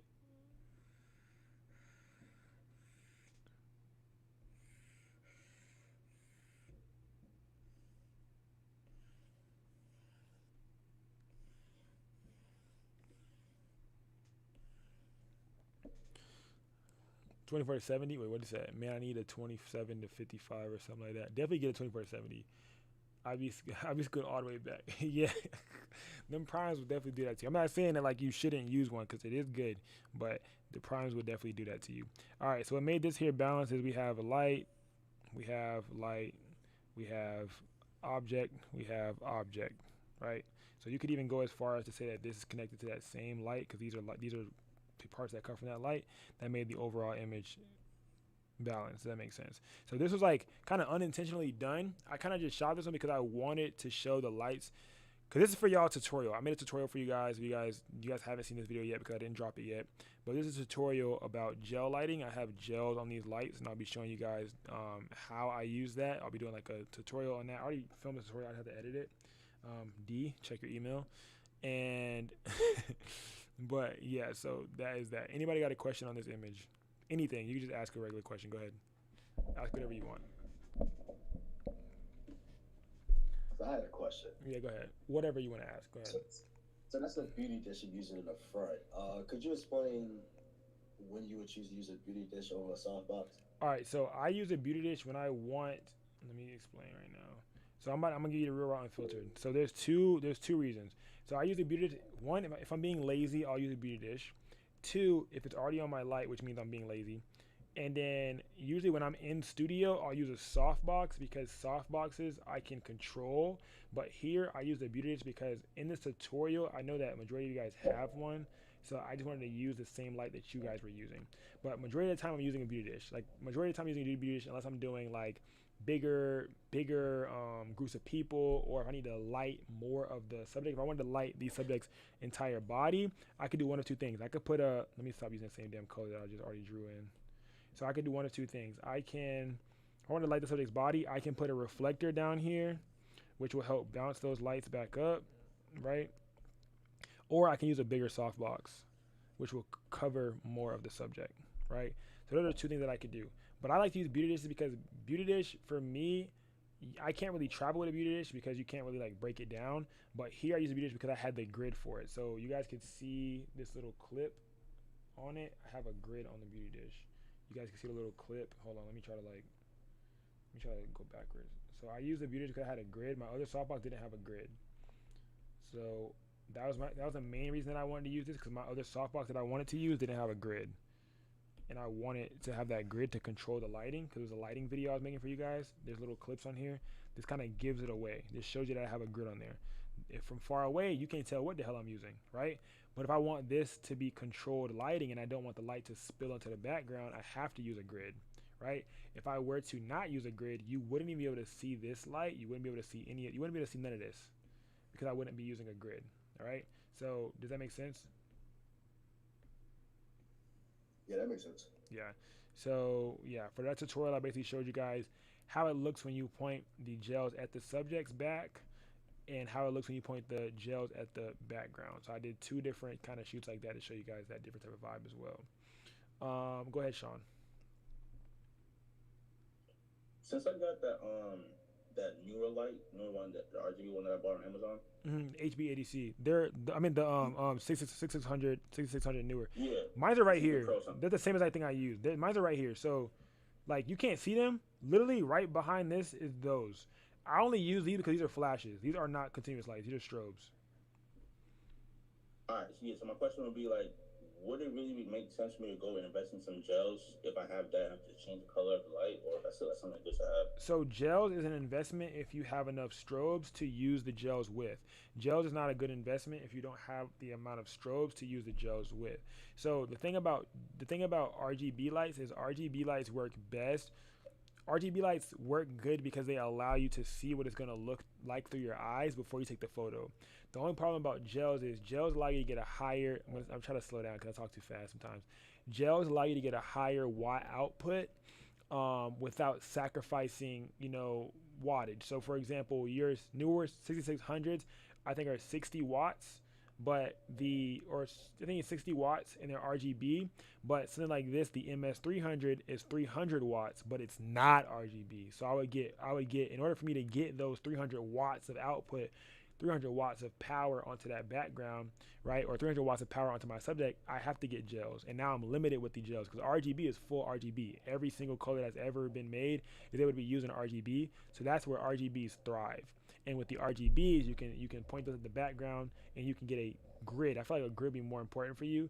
Get a grid, use the grid on your subject, and now your background is a total different color than your subject. I love white backgrounds because I can make them any color I want to. And I still do it to this day whenever I'm lazy, or if I just want to do it because it looks way better. So yeah. And I'm about to show you an exact example of what I'm talking about right now. So that's how those photos came out. But these photos, let me see if I can get there quickly. Let me see if I can get there faster. All right, hold on, let me see. Yeah, I question in the chat, by the way. Oh, who? See. Are we going to go more in depth? Hey, C, bro, speak. My bad. I was asking, are we going to go like deeper into like what you were just talking about with the lighting stuff during March?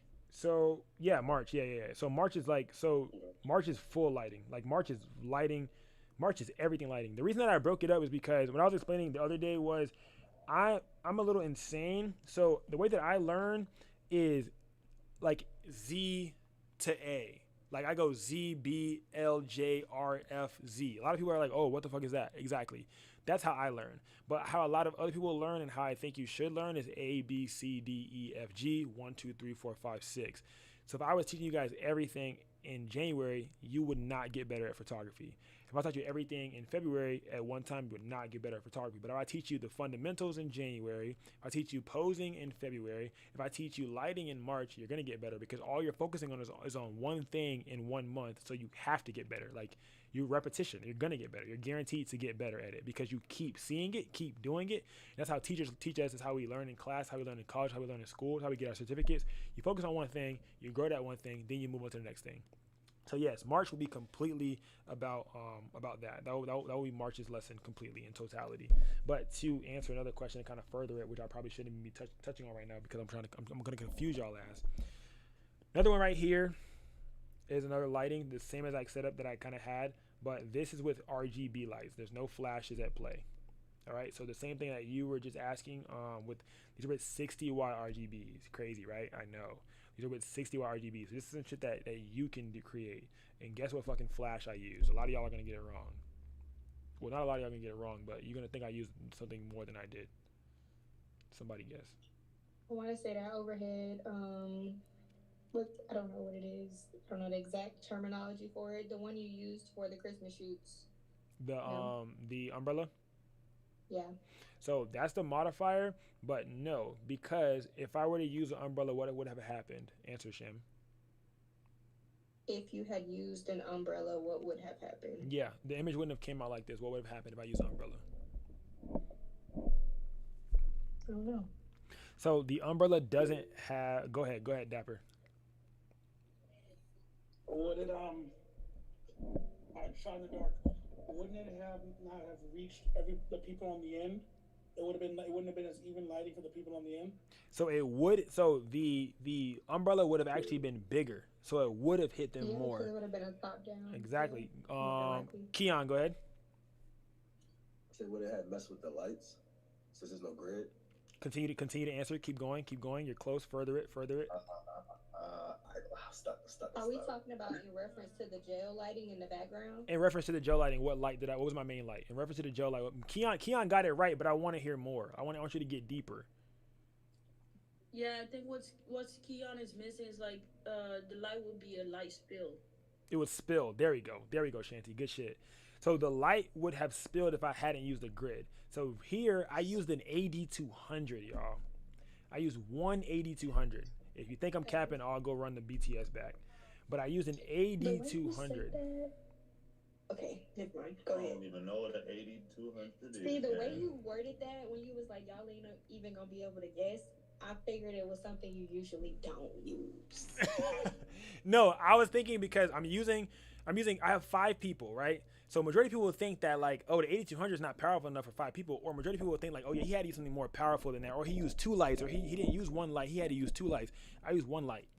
I used 8200, 1 light, grid, I use 8200 with 1 light, right, with a grid, and then my background has those same lights that I'm talking to Sean about. So that's why I wanted to show this exact thing. Right, so I use 60 watt RGB lights for the background, beauty dish with a grid, and it lit all 5 subjects. You guys are like, how? Somebody asked how. If you don't mind, go ahead. The size of the beauty dish. 12-inch, but size doesn't matter. Why? Ooh, who knows this one? This is a good one. Why would the size of your lighting modifier? There we go. Good shit, Viper. Light distance. There we go. Light distance. So my light distance is what will allow your light to spread a lot more. So the more that you back up from the subject, the more your light will be able to spread, and the more that it will actually hit. Right. So the more things it will hit. So just like last class when I used the flashlight, right? Let me show y'all. Somebody wasn't here, so it's gonna help somebody. Right. So like last class when I used this flashlight, right? Somebody wasn't here. She said, LOL. Yeah, you were not here. All right. So the flashlight, if you guys see, it hits so much big when I'm so far away. But if I'm closer, a lot less. The more, right? A lot less gets hit. But when I get further, a lot more gets hit. Closer, a lot less. Further, a lot more. So when you're shooting, you need to either turn the modeling lamp on, right? Right? Or you need to do a few test shots and continue to back your light up until you get your shots right. So for me, I was about 6-7 feet away. 6-7, nah, but for real, I think about 6 feet away, and I think that like helped me be able to do so. So I was like, I was pretty far, not pretty far, but I was a good amount, and I took test images to be able to see how much it was touching, how much of them it was touching, right? And then also with those test images, when you get the distance down, you need to get your power down. So I would say get your distance down, then get your power down, go distance first, then get your power down next. Go ahead, Shanti, ask your question. Okay, so for someone who is trying to like invest into a grid or what is it called? Ambifull softbox, which one would you recommend? A beauty dish or the Ambifull one? Or do you travel a lot, or do you travel? Do you have a studio? Those are 2 questions I want to ask. I would say for lifestyle, so travel. So travel, I would say lifestyle travel. I would low key say neither, honestly, because if you're not like if you're doing grids only matter. I would say get I would say get one of these. This is like $20, so I would say get one of these rather than getting either of those because this is way cheaper. If you're looking to do lifestyle, if you just want nice even lighting, then get you one of these. I wouldn't even say get you one of those unless you're doing more creative style shoots. It is that Actually, I can't that is see. It's more off to money. the side. Y'all can see me? Like, Yeah. What is that? Oh, What is you it gotta called? click me, and then hit pin. Click me and then hit pin. So if you click onto my thing and then hit pin speaker, or pin. your And pen, show your me pen, bigger. but then to the right is like the grid of us speaking, and to the left is you. How's this? Like, This better? All right. Sorry about that. I be forgetting everybody's thing looks different. All right. So this is the MLCD15. ML-CD15. It's on my on the gear links inside of the Discord. If you gotta go to gear links inside Discord. But this is $24. I recommend it because you can morph it how you want, and when you're using it, you can put it on your 8200 to be able to use, or you can put it on your V1. You can put it on any of your different lighting modifiers to be able to use with your speed light or whatever. But I love this little thing, and I would use this a lot for more so lifestyles. If you're gonna do a beauty dish, the only hard part about using a beauty dish like that is how to hold it, right? So with the beauty dish, you have a Bowens mount adapter. A Bowens mount adapter is not that comfortable to hold, right? So when you're using a beauty dish, you have to use a Bowens mount. It's not that comfortable to hold. So you have this as an option. I'm gonna give you one more option. Hold on. What's that light called again? I'm about to tell you. That style? So I'm about to tell you. Yeah. So these two, starting off, are good options. My favorite one is over there. I'm gonna show you my favorite. My favorite one. Not telling you to buy this one. I'm just giving you the option that you have. This is my favorite one, right? But it limits it in some cases it limits you because obviously, as you can tell, this one's bigger than this one. So this is going to give you a lot more softer and a lot more light than this one will. But this is more compact. If I don't want to use it right now, I can take it off, put it in my pocket. It's smaller. This one right here, you can morph it, change it around a lot and stuff like that, but it's not as small. If you're trying to sneak in somewhere or do some shit you don't really got no business doing, or bring your flash where you're not supposed to have your flash yet, you're going to be much more of a spectacle with this one rather than with this one. Because I can pop this off real quick and I can keep on moving, put it in my cargo pocket, we chilling. I can't put this shit in my cargo pocket. You know what I'm saying? So that's just like situational. But even more to the point, I got you, Sean. Even more to the point, you can use one of these as well. This is also even cheaper. It's a 7-inch one with some silver lining. For paparazzis, these are your different, well, for lifestyles, these are your different options that you have. This also goes onto here as well to be able to use. This one works a lot better if you're pointing your camera, you're pointing your flash directly at your subject, or if you have a flash that doesn't have as high a power of 200 watts. If you own a V1, the V1 goes to 67 watts, and a 67 watt V1 will be good with one of these because you can point it directly at your subject because there's not that much power coming out. So you kind of have to point at your subject to get enough, power at them. With a 8200, you can point it a bit at the ceiling and still light somebody that's in front of you even when you're pointing at the ceiling because it has 200 watts of power that's coming out of it, right? So Sean, go ahead. What's this light called? This is the 8200. This modifier right here, everything is in the gear links on the Discord. This is a SR2. Every time I post a video about it, it goes viral and it sells out. Not a flex, low-key a flex, but just get that bid if you want that bid. This part right here is $7. This is $7, so it's $14 together. This whole thing is $24, and I think this is $9. But it folds up flat. This is the first one I ever got. The first lighting modifier I ever got. I bought two of these. I bought the 8200, then I bought these modifiers. Before I had a beauty dish, I had this modifier. You see how dirty that bid is? You can barely tell, but I had this bid, and this is what I was using forever. I gotta stop saying bid, bro. I'm an educator. I'm sorry. I'm trying to get better, y'all. But I had this right here. It's really dirty. I probably really should clean it. But this is the first thing I ever used before I got any of these other modifiers because it was the cheapest thing. And yeah, I use this in studio, out of studio, on location. You don't believe me? Scroll to my old YouTube videos. Go watch them. Go ahead, Sean. I was gonna, you probably answered my own question, but I seen you had that like a modifier thing on the 800 just now. I was gonna ask you if you need that if I buy back that white one. This? Yeah, that black part. Now take off the white. Take off the. Oh, you have to have this. Yeah. This is a magnet. So it has a magnet on it. So you have to have it. Nah, but like I would need that for the other one, for the one that's $24. That big white Oh one. no, it comes with it. It has it on there.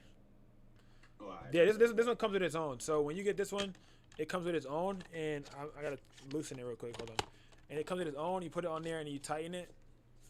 And it even has like its own little tripod mount thing on it too, if you wanted to use that bit. And then you could just like that, and then bow. This is great for events because it spreads out. Oh, okay.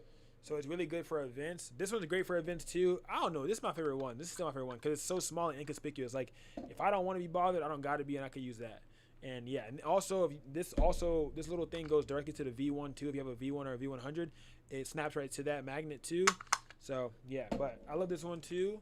If I ever don't care about how I'm being seen, I'll use this bit, but it's really big, and sometimes I don't like all the attention, but sometimes I do, so I don't know. With that white one, would you still point it at the ceiling, or would you like point it at the... You'll point it up. You'll still point it up, Right, so that way you get even light. If you want a hot spot, you point it at the subject. With any of these flashes, if you want a hot spot, you point it at the subject, right? Other than this one, because it's a layer of diffusion. So this is diffuse. This is a micro softbox. So this has diffusion on it, so you can point it at the subject. But when it comes to these, you want to point them up unless you want a hot spot. If you point it directly at your subject, you're going to have a hot spot. Oh my God, what is a hot spot? Like when you point it at your subject and they have that darkness in the background, and then the subject is lit and they have that lifestyle look, that is that. But if you want it to be even light all around, then you would point it at the ceiling. Majority of the time, you're still going to get a lifestyle look regardless if you're not in a building. If you're not in a building, you're still going to kind of get that lifestyle look because there's no light behind them to backlight them. Go ahead. Sean, you raised your hand on accident? Yeah, I'll put it back in. All right, bet. Any other questions before I move on or before I start to close up? Because I'm trying to play Fortnite. Go ahead, Shanti. Okay, so if you're trying to do like a graduation photo shoot, which one would you recommend? Graduation? Still like this? Yeah. So when I first started doing grads, I started using this, and then when I upgraded and got better, I started using Beauty Dish. So I would recommend Beauty Dish if you're gonna do grads. But only thing about that is that's an investment. That's the only thing I'm saying. So if you're like on a budget and you still not really like fully confident in knowing that you're gonna do grads, like you're not gonna really go into it, then I would say get like some of the smaller options. And then if you see yourself going into it long term, long run, get you a Beauty Dish. Beauty Dish is $50, but then you have to get a Bowens mount. So Beauty Dish is $50, and then the Bowens mount is $24 or $20. Don't get a bullshit Bowens mount though. Get one of the $24 ones. There's some that are $19, but they click, and that shit's not good. You want one that goes fluid. So get the $24 one. They're different. They're separated by price. So if it's $24, that's the right one. It's on there on the thing. I didn't even put the click one on my. I don't even recommend that to y'all. So I don't even put it in my links. But you gotta have a Bowens mount. So that's $75 investment right there. If you already don't have a flash, you know what I mean. So that's why I would say get this. Get the 8200 first before you buy anything else. Get an 8200 and then start to build off of that with these micro things and try to see. But I never want you guys to go all in one niche in one niche direction, and then you look back and like fuck, like that's not really what I want to do. Or I bought all this gear to do grads, or I bought all this gear just to do this, and now I'm like, oh, I'm going the other direction. So I would say do enough to dabble into everything. So get you something that allows you to do each different thing. Right, so something like this, like a smaller softbox, more budget friendly.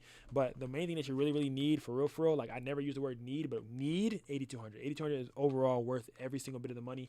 Not sponsored, wish I was, but I have 4 of these, so it tells you something, and I still use them to this day. This thing right here is the most worth the money that you can get worth the money, right?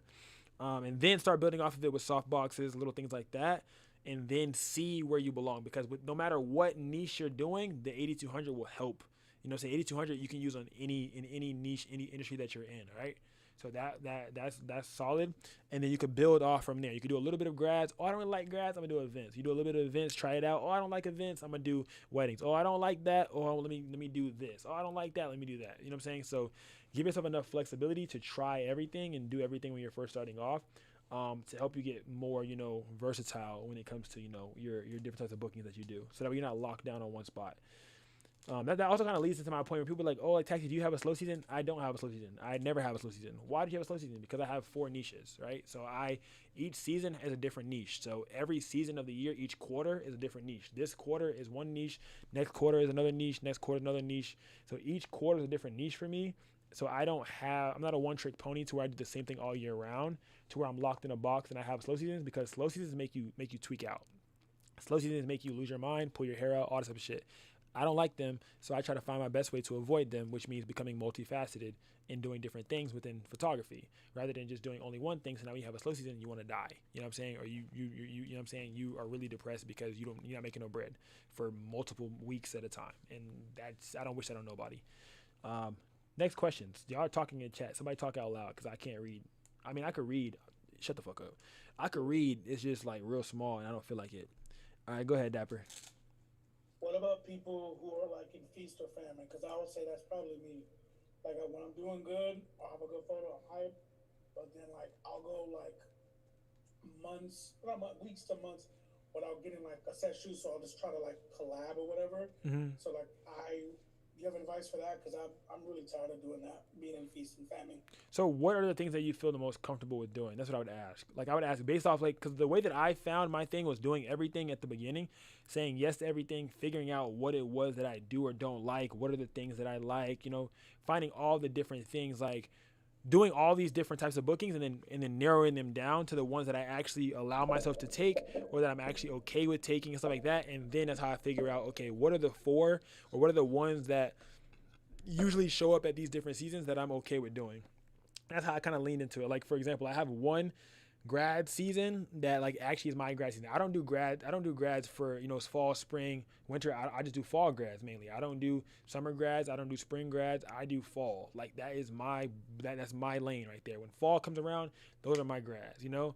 So there's like different times of the year that you kind of notice, like, what do you like to do more around which times. I know that boom, there's a certain season that's my wedding season. I go crazy on all love types of stuff, and I know that there's this certain season like which now is birthdays and Valentine's Day. Like I know I kind of go off that. Before I figured out what the things was that I liked, I would go off of holidays and seasons. So if it's springs, I would like do things that kind of revolve around that. Or I know families are getting together around this time or stuff like that. So what are those 4 that you see yourself like actually doing for real? I guess off the top of my head, bodybuilders or powerlifters. That's my interest. So I do work with. I have a couple powerlifters and bodybuilders that I collab with. And do you see that? Do you see that being as year round? Well, there are competitions year round. It's just the problem is that trying to find bodybuilders, if they're not in the last weeks of prep, they're not gonna want to take photos. As I don't know, yeah, bodybuilders, you know, they're by nature they are subconscious and vapid. Yeah, because they have to feel like that to be able to pose and be on stage. So they're not feeling like they're, even if they have like I have a bodybuilder that she's like 3%. She's like 3% body fat, and she doesn't want to do photos. She wants to wait until she's at 1% body fat. And are there competitions? Are there competitions at the same times each year? Like that time usually the time that they choose you to come shoot them, is it usually the same around the same times each year? There is like a sort of a pattern. Like if you do IPF or certain federations, they're on the same pattern. So I see what you're saying. I'm catching on. Like if I know certain competitions are coming up, maybe I can put sessions out.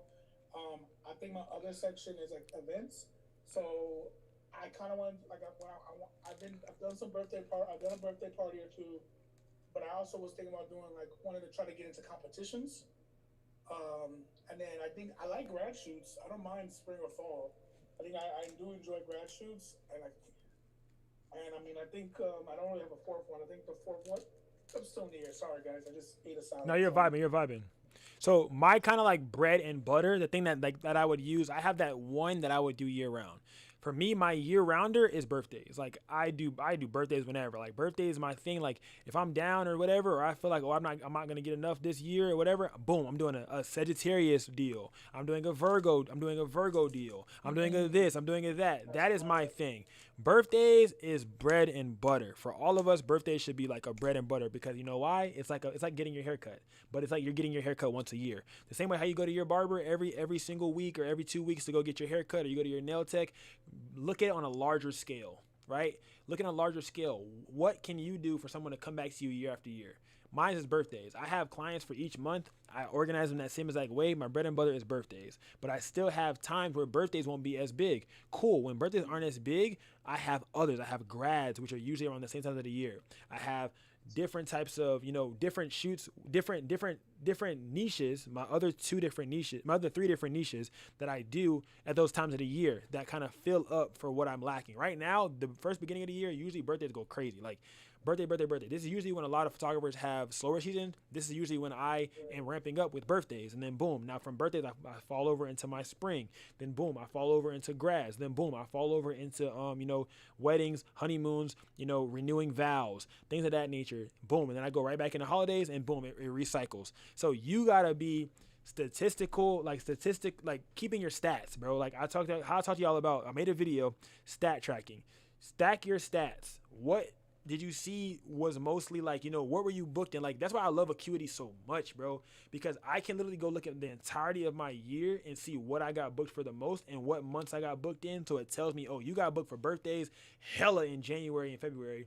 You got booked for birthdays a little bit in these months. You got booked hella for engagement sessions in this month. You got booked hella for grad sessions in this month. Okay, bet. Now I know my seasons. I don't know the seasons. I know my seasons, which means you just created your own algorithm. When are you in need? When are you needed? When things like that. So when you see your competition, break off your competitions first. I know that at this time of the year, competitors are usually going to need me. Cool. I'm going to start creating packages a month early to get ready, to get prepared. Do collabs that month early, but no collabs the month of. I would collab that month early, start promoting that we did. And then now the month of that we're actually in with those, I'm pushing out all of that content that I had got and now getting those bookings from that. And I'm focusing on that one thing. I'm focusing on that one thing during that season. When I enter that next season, I'm focusing on that one thing. But if you're focusing on that one thing year round, it fucks your brain up. Like if I was focusing on birthdays or one thing year round, it would mess my brain up, bro. Cause I'd be like, oh, like, am I not worth it? Like, boom, you go 1 week with no bookings, 2 weeks, a month with no birthdays. It's like, oh, what do I do? Like, what am I supposed to do? Oh, I could have did a maternity. I could have did a this. I could have did that. Like, there are certain seasons too. Like when around spring is when my maternity start hit. When around spring and summer is my maternity season, right? So I do maternities, birthdays, weddings, and what's my last one? Maternities, birthdays, weddings. I don't do events as much anymore. I used to, but I don't do them as much anymore. I used to use events as a mass networking system. So if I ever got booked for an event, I would use it as a way to massively network and shit like that. But understanding your individual seasons, for everybody that's watching right now, understanding your seasons. What's your season? Not what the world says that this season is around this, that. Because there's grad season 3 times a year, cool. But my season is not every season of grad season. My season is one season. One of those is my season, all right? If you do headshots, there's a certain time of the year, January, February, March. That is usually headshot season, but when is your season? Your season might be in December. You know what I'm saying? They might get to you early and do your headshots earlier, and then you might have a little bit of a drought. Now, what can you do in that drought? What are the other things that you actually also like doing that you can also create into a form of revenue? Any other questions? I know Dapper got a good ass answer. You're welcome. I know you got a good ass answer. Any more questions before we wrap up? I'm trying to play Fortnite. Somebody else ask a question.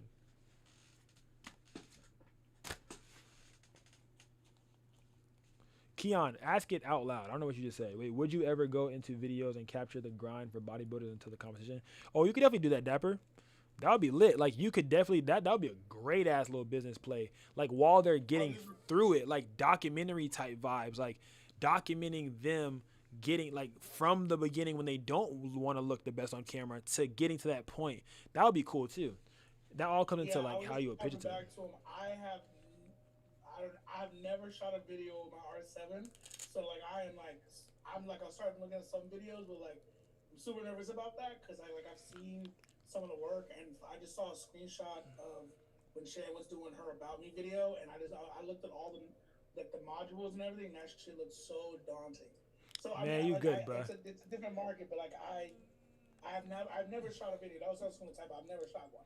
Yeah, when it comes to video, bro, you just literally start small. I start small in the sense of when I get a booking or when I'm doing a collaborative booking, I throw a video in there for myself for personal reasons to see to test. Because if you never do it, you'll never be able to do it. So at your next shoot, when you're shooting like a competition or something like that, try to put together a 60-second video, a little 60-second video for yourself. Take different clips. Same way how you take photos when you get a close, a medium, and a wide. Do the same exact thing. Get you a close shot, medium shot, wide shot. Start off static. Don't do any movement, shit like that. Start off static. Stay in one spot like you're about to take a picture. Take a video, 5 seconds, boom, go to another spot. Take a video, 5 seconds, count to 5, let that bit go to 5. Close, medium, wide, medium, close, wide, medium, close. And then do that a few times. And now when you go back to the crib, edit to the beat. choose a song that has some nice significant beats, some dum dum dum dum, significant beats, and then edit it to the beat. Editing to the beat is simply just cutting each image to the size of the beat. So if you have a beat every 3 seconds, you're making a cut every 3 seconds. That's a simple way to edit videos. Clients love those. It's very, very simple. It's an easy way to make money. It's an easy add-on, easy retainer. Very, very easy video. Then you start to get better as you continue to progress. But start doing a few free videos first and then progress through there. Any other questions? Anybody else? I just wanted to say A rolls and B rolls too. Yes, A roll and B roll for sure. So A roll, you guys, is kind of like what I was kind of explaining. But A roll is the subject and what the subject is doing. B roll can be you can do like kind of how I was talking to you guys earlier about getting an establishing shot, showing the location. That could be some form of B roll. B roll is some detail shots of them picking up the weights, putting the weights down, things like that. Close, medium, wide video used birthdays since the year around and good. Know your seasons. Yes, exactly. Yep, there you go. Taking notes. Yeah, every class y'all should come through and make sure I have some notes. But for the homework, before I end, I'm about to end right. We're gonna end class. I'm gonna go over the homework one last time so that way you guys know exactly what you guys are doing for homework. Okay, so for your homework, I mean, the post it should be up already for y'all to be able to see, but I'm gonna just say it out loud once again. So for your homework, it'll be due on January 12th. All right, you guys, and you can talk in the Discord chat, stuff like that, to get help in the homework chat, help you guys, each other, whatever, shoot ideas out there, whatever it is. Y'all can chat in there before y'all get y'all homework. The whole point of this is community, to like lean on your community. Like, it's fine to lean on your community, get help, because there's a whole reason that you even have this chat. Lean on the Discord community, lean on the chat, get help. All right, so you want to have 3 photos. Each one of them needs to use a different sibling pair. We talked about sibling pairs today. Can somebody go over the sibling pairs? One person say each of them and say which ones go together. Go ahead. Ready? 3, 2, 1. Somebody. I can do it. Oh, go ahead. Go ahead, Shanti. Okay, so you have rule of thirds with leading lines, yep. Negative space with framing, symmetry with balance, and depth with layers. There we go. So each image needs to use a different pair, right? So if you have one image, it can use rule of thirds and leading lines. One image can use depth and layers. One image can use balance and symmetry, right? And then for your last photo, I want you to have fun with this one, all right? Stack some of the rules and call over a cousin. If I'm using rule of thirds and leading lines, I want to call a cousin pair, all right? I want to be like rule of thirds, leading lines. What else can I add to this? Such as I would say rule of thirds, leading lines. I go ahead and get the cousin framing. I go ahead, rule of thirds, leading lines, sister pair. Go ahead and get symmetry. So you want to use multiple of them. You get extra points for using more. So if you have one image that has multiple, you get extra points for using more of them in there, all right? So that's going to be the fun. That's going to be due on Monday for you guys as well. And I'll also sprinkle in a little something, a few videos for you guys to watch throughout that are kind of like explaining these in detail. Next week, we will be breaking down the first 4, and we'll be going over everything that kind of goes with those first 4 rules and which are the first 2 sibling pairs.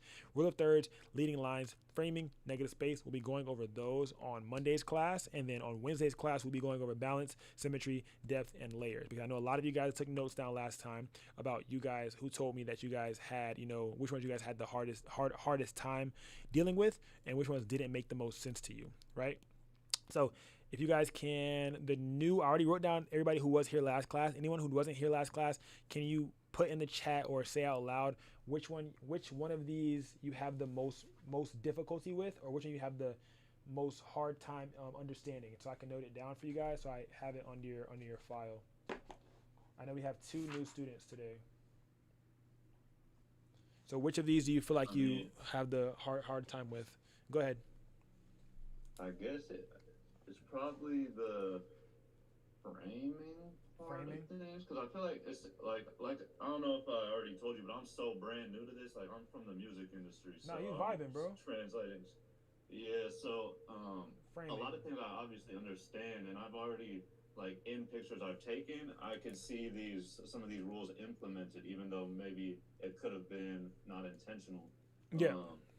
But from learning and whatnot, I feel like I understand really all of it, bro. But like, framing. I guess framing, yeah, because everything else is very, I don't know. I feel like I just understand it, I guess I could say. Bet. And then for, let me see. Oh, you already wrote yours down. All right, so I'm gonna put hers down. And for me, I was gonna say framing as well. Like I Okay. understand a lot more now after this class, but if anything, it's the framing. Framing, bet. So we're gonna go more deeper into framing for you guys. Framing. And then we have Andriana said negative space and framing and depth. Okay. Negative space, framing and depth. Negative space, framing, depth. That.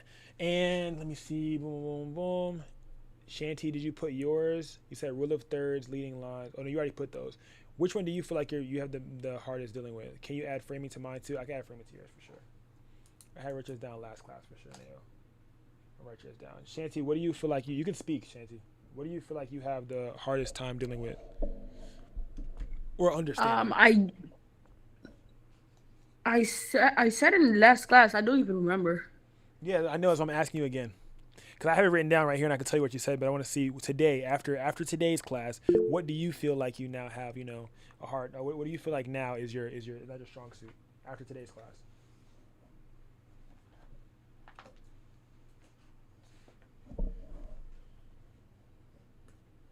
Chance, don't make me get on your ass.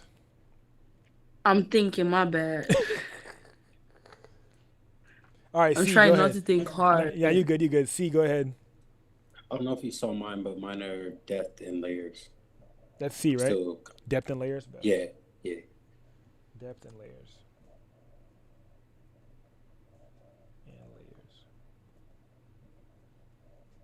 So a lot of you guys from last class had leading lines in yours. Do you guys still hold that as the same now? So after last class, I had LJ said that leading lines was a hard point for him. Vernon said leading lines. Jerome said leading lines. We had Shanty who also said leading lines. Sean, no, that's different. We had Kanisha said leading lines as well. Do you guys still feel like leading lines is still a like a not a strong suit for you, and you feel like something else maybe not a strong suit now, or do you feel like it's still leading lines? Anybody could go. I would say mine would still be leading lines, but it's to the point that I have to put it in practice in order for me to To get it, bet, get better at it. bet. Yeah. So in your homework, Same. I bet. So that means in your homework, use your not so strong suits, right? So the ones that you don't feel as confident in, try to implement those into your homework to help you, get better at being able to see it. So before you take a photo, look at it. Look at where you're at, where you're surrounded, what it is. Before you pick up your camera and look inside of that viewfinder or inside of the frame, see it. View it. What do I see first? What's the first thing that my mind sees when I'm looking at the world? Do I immediately see the rule of thirds grid? Do I immediately see these lines? What's the first thing I see when I look, right? So that image when you guys saw with the shadows, the first thing I saw was leading lines. That's the first thing my eye attached to. So start to be aware of these things. When you start to go out and take photos, what does your eye immediately attach to? What's the first thing that your eye sees? Okay, so start trying to do that. Sham, what is yours still? Let me see if I have it right here. Sham, I don't think I wrote yours down. Sham, what's your? Oh yeah, Sham, what's yours? I think I Oh yeah, you said said balance. You said balance and symmetry. Do you feel like okay. balance? Yeah, I'm like, No, I got it written down. I definitely wrote it down. Do you feel like balance and symmetry is still not so strong suited for you, or do you feel like you kind of understand it now? I understand it, but I haven't implemented it, so I'm gonna say Bet. yes. Okay, bet. Go ahead, Vale.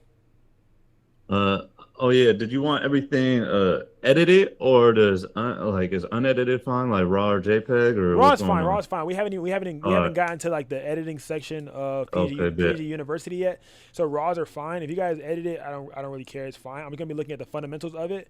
I know a lot of you guys don't be wanting to Bit. show y'all unedited images, so that's fine. However you want to promote it, however you want to put it through and submit it, you can do that. But as far as the homework that I'll be going over, I'm just gonna be looking at these different components that were used. You know what I'm saying? The different sibling pairs that were used and making sure that those that you said were used were actually used to be able to grade it correctly. Okay. But yeah, because that's my main thing. Is like I'm also gonna have to learn the editing crazy Yeah, too. yeah. So But we're gonna you have a feel me? whole. There's gonna be a whole month dedicated to that. A whole month gonna be dedicated to that. Yes, sir. So every single month we're gonna That's focus on bet. something different. I don't want to like try to confuse y'all too early. So right now, this month until the end of this month, we're focusing on composition and framing, and then we're gonna go into everything else as the months continue to progress. One last question before we close out, so I can go play Fortnite.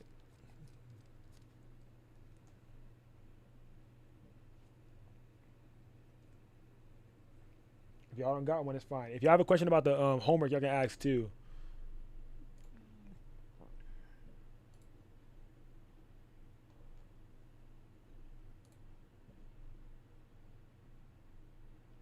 Big photo shoot on Saturday. Is it cool if I use some of those pictures? Yeah.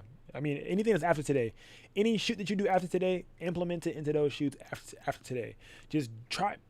I just really beg that you guys don't use an older image, guys. That's literally it, right? So I just beg that you guys don't use an older image. That's it. You guys can use an image that you're gonna take in the future.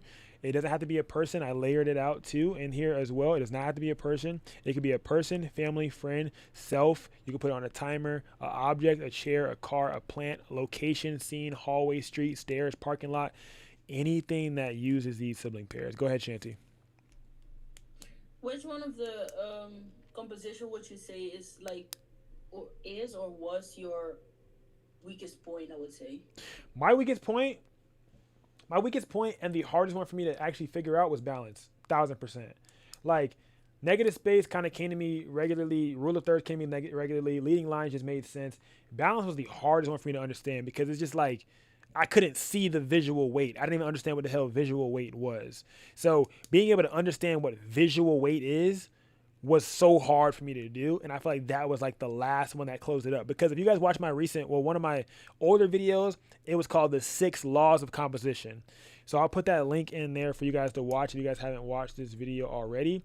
It was the 6 laws, but if you guys notice, we now have 8. I've progressed. I've learned more. You know what I'm saying? So being that I've learned more, I'm like, whoa, there's actually 8. It's not just 6. So I started to understand more over time that there actually is 6. There's not just 8. So I'm gonna go ahead and put that in there.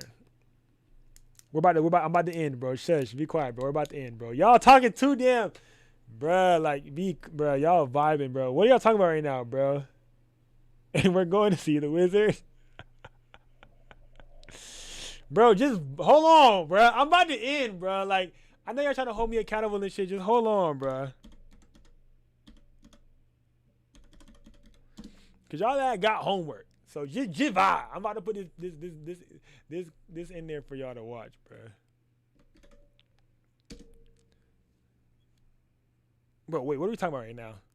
You're trying to vent? You're trying to vent in voice chat? Oh shit. What then happened? I'm not gonna ask that right now. Y'all go to voice chat for that. Y'all got a PNG University voice chat and a general voice chat if y'all want everybody in it. If you want the voice chat, if y'all want the voice chat to be more private, go to PNG University's voice chat. If y'all want it to be everyone can join in, go to the general, but type shit. What am I about to say? That's the link to the video, y'all, if anybody wants to watch that. So it's the 6 laws of composition. There are now 8. So to answer your question, the hardest thing for me to understand was balance and university. Balance and university. Balance was balance. Symmetry was cool because it's a mirror. It was easy, but balance. Go ahead, Vernon. I didn't have anything. Oh, that bitch said you raised your hand. All right, you're good. You must have hit it on accident. Okay, go ahead, LJ. Not really a question. Well, yes, it is, bro. I sent you a DM on Discord. Bet. When you get a chance after Fortnite, before Fortnite, whichever one you side. Bet. Wait, are you playing? Yeah, I run a couple on. Yeah, I'm not staying on late, bro. I swear. I always say that when I'm so serious. Yeah, you always lie. I gotta wake up, bro. Hey, bro. I gotta wake up, bro. I gotta wake up. I'm trying to look for your message. Let me see. Okay, I got it. Let me see if I can see it.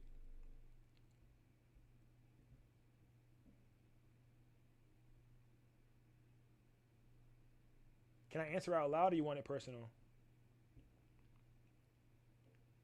I don't really think it matters. And just don't disclose too much if you can't. But All right, bet.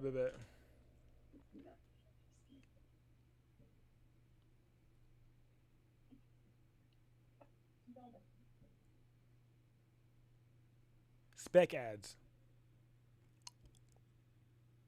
So place her into the image of, make them already feel like she already belongs, right? So make her already feel like she belongs. So I would say do a spec ad with that ambassador and make her look or feel as if, make her look or make them feel as if she already belongs to a brand, right? So that's what spec ads do. Spec ads will help you grow, will help you build, things of that nature. So I definitely think that you should do a spec ad with her of any brand that she already owns, already has, or is about to purchase or is about to buy. Do a spec like that to get her pushed out there, right? And it will get her pushed out for you, but also for client. Do you do all the tagging and stuff like Yep. that, or you do Yep. like email and Treat it exact. one time? Treat it exactly like if they paid you to do it, right? So you would tag them, right? You're gonna tag them, and then you also put as your drop down as photographer, model, brand, and then details, little things like that. You know what I'm saying? And then like a few hashtags, something like that, but not doing too much. You could say spec done for blank, or you could just say collaboration with blank and put that brand. And then you could put those different details down below, but make it look very professional. Run a few ideas through chat, try to get him to try to help you formulate how a spec ad should be how the details of a spec ad should be ran for you to be able to put those in that caption. But I'd always say do that. Like for me, my first spec ad was with not was it Chanel? I think it was Chanel. It was Coach. The Coach. I think it was Coach. It was either Coach or Chanel. And I did one with them, and the images came out looking really good. So after you do the spec ad, take the photos, let them simmer for a little bit, and then I would say push that email. But make sure the spec ad goes well with you and that subject first prior to pushing any emails. Or do a few spec ads so that way you have some leverage on said page, right? Rather than only having one up and then she don't look like she has a good what's name. So I would say I would push 3 to 6. So that way, because you know when you first view someone's page, it shows you the first line out of all their most recent posts, and the only posts that you see is those first 3, those first 6, those first 9. That's the first ones you see, right? So I would say do a good amount to kind of build out the page to where it looks visually pleasing to when you do email a brand. Yeah, I had on my list 3 to 6, and then I was gonna do like a little reel. Yep. Just because. Yep, that's exactly what I would do. So I would do that, and this will help you push yourself more as well as the photographer. I would say do like have reels of that nature as well. BTS, of course, but also professional reels of the product, details of her holding it, details of her using it, details of her putting it away, like things like that. And then when you're taking the specs, make sure that the product looks the best that it can. Wipe it off. If you're holding a glass bottle, wipe it off. You know what I'm saying? Make sure that when she's taking the pictures that you have it wiped off, no reflections in the bottle. That shows them that you pay attention to detail. So now when you do reach out, it makes them a lot more likely to choose you, speak to you, or even say hello. Because even if they accept the collaboration, maybe not accept it. Maybe they won't give you payment off the bat, but if you're in their eyes, it will help you. So things like this, doing that Coach ad got me a connection with Giorgio Armani. So doing Coach was a spec. Giorgio Armani emailed me. When Giorgio Armani reached out from seeing my spec, then I was able to get multiple. They put me on one of their retainers to where they send me multiple. They sent me a different cologne each month. So I feel like niggas think I'm lying. So hold on, wait a minute. How do you get spec ads? You make them. Like you just doing yourself? Yeah. So they send me out a different cologne each month to take pictures of. This is the Where do you send? third one. They emailed them. They. So these are the different colognes that they sent out. Go ahead, ask a question again. So you'll find their PR email. So you'll find their email to like their PR person or someone who is Tyson yapping. Damn, I'm supposed to be getting off the damn live. I'm sorry. Too much game. Oh, too much game. That's supposed to be just for LJ. I'm sorry. I know y'all. But so you create a spec ad. This is the play. This is the play. You create a spec ad. Make sure that bid look good. Make sure that bid don't look bad. Put your spec ad next to another image that they have on their brand page. If it matches up, humble your ass. If it don't match up, try to fuck again.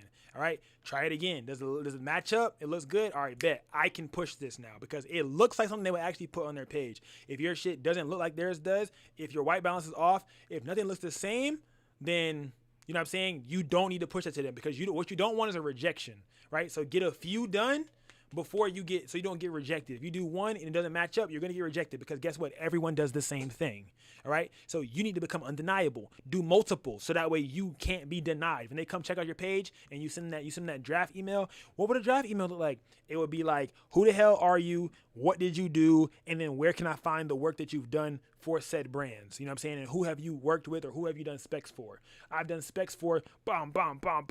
Spec makes fake work sound great. So use the word spec because spec makes a fake collaboration sound great. All right, boom. So that got me Giorgio got me Fenty got me Puma got me Adidas, and it just kept jumping like that. All right, so that's like another one of those like yearly kind of routines. Like how I say birthdays is my kind of bread and butter. The second thing that kind of comes out of nowhere be these different brands, like branding. I'm a personal branding photographer, so branding comes out a lot, and then product photography attaches to branding, so that all happens. Understood? Appreciate it, bro.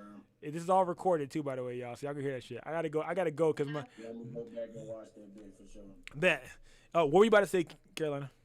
I said thank you. That's all. All right, you're welcome.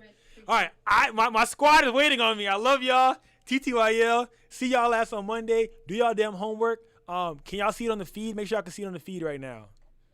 Y'all should be able to see it on the feed. Y'all are probably looking at the wrong spot if you don't see it on the feed. Go to classwork and the homework's right there. Week 1, homework 2. Y'all see it? Good. All right, get the hell out of my class. I love y'all. Tell y'all later. Until next time, taxi.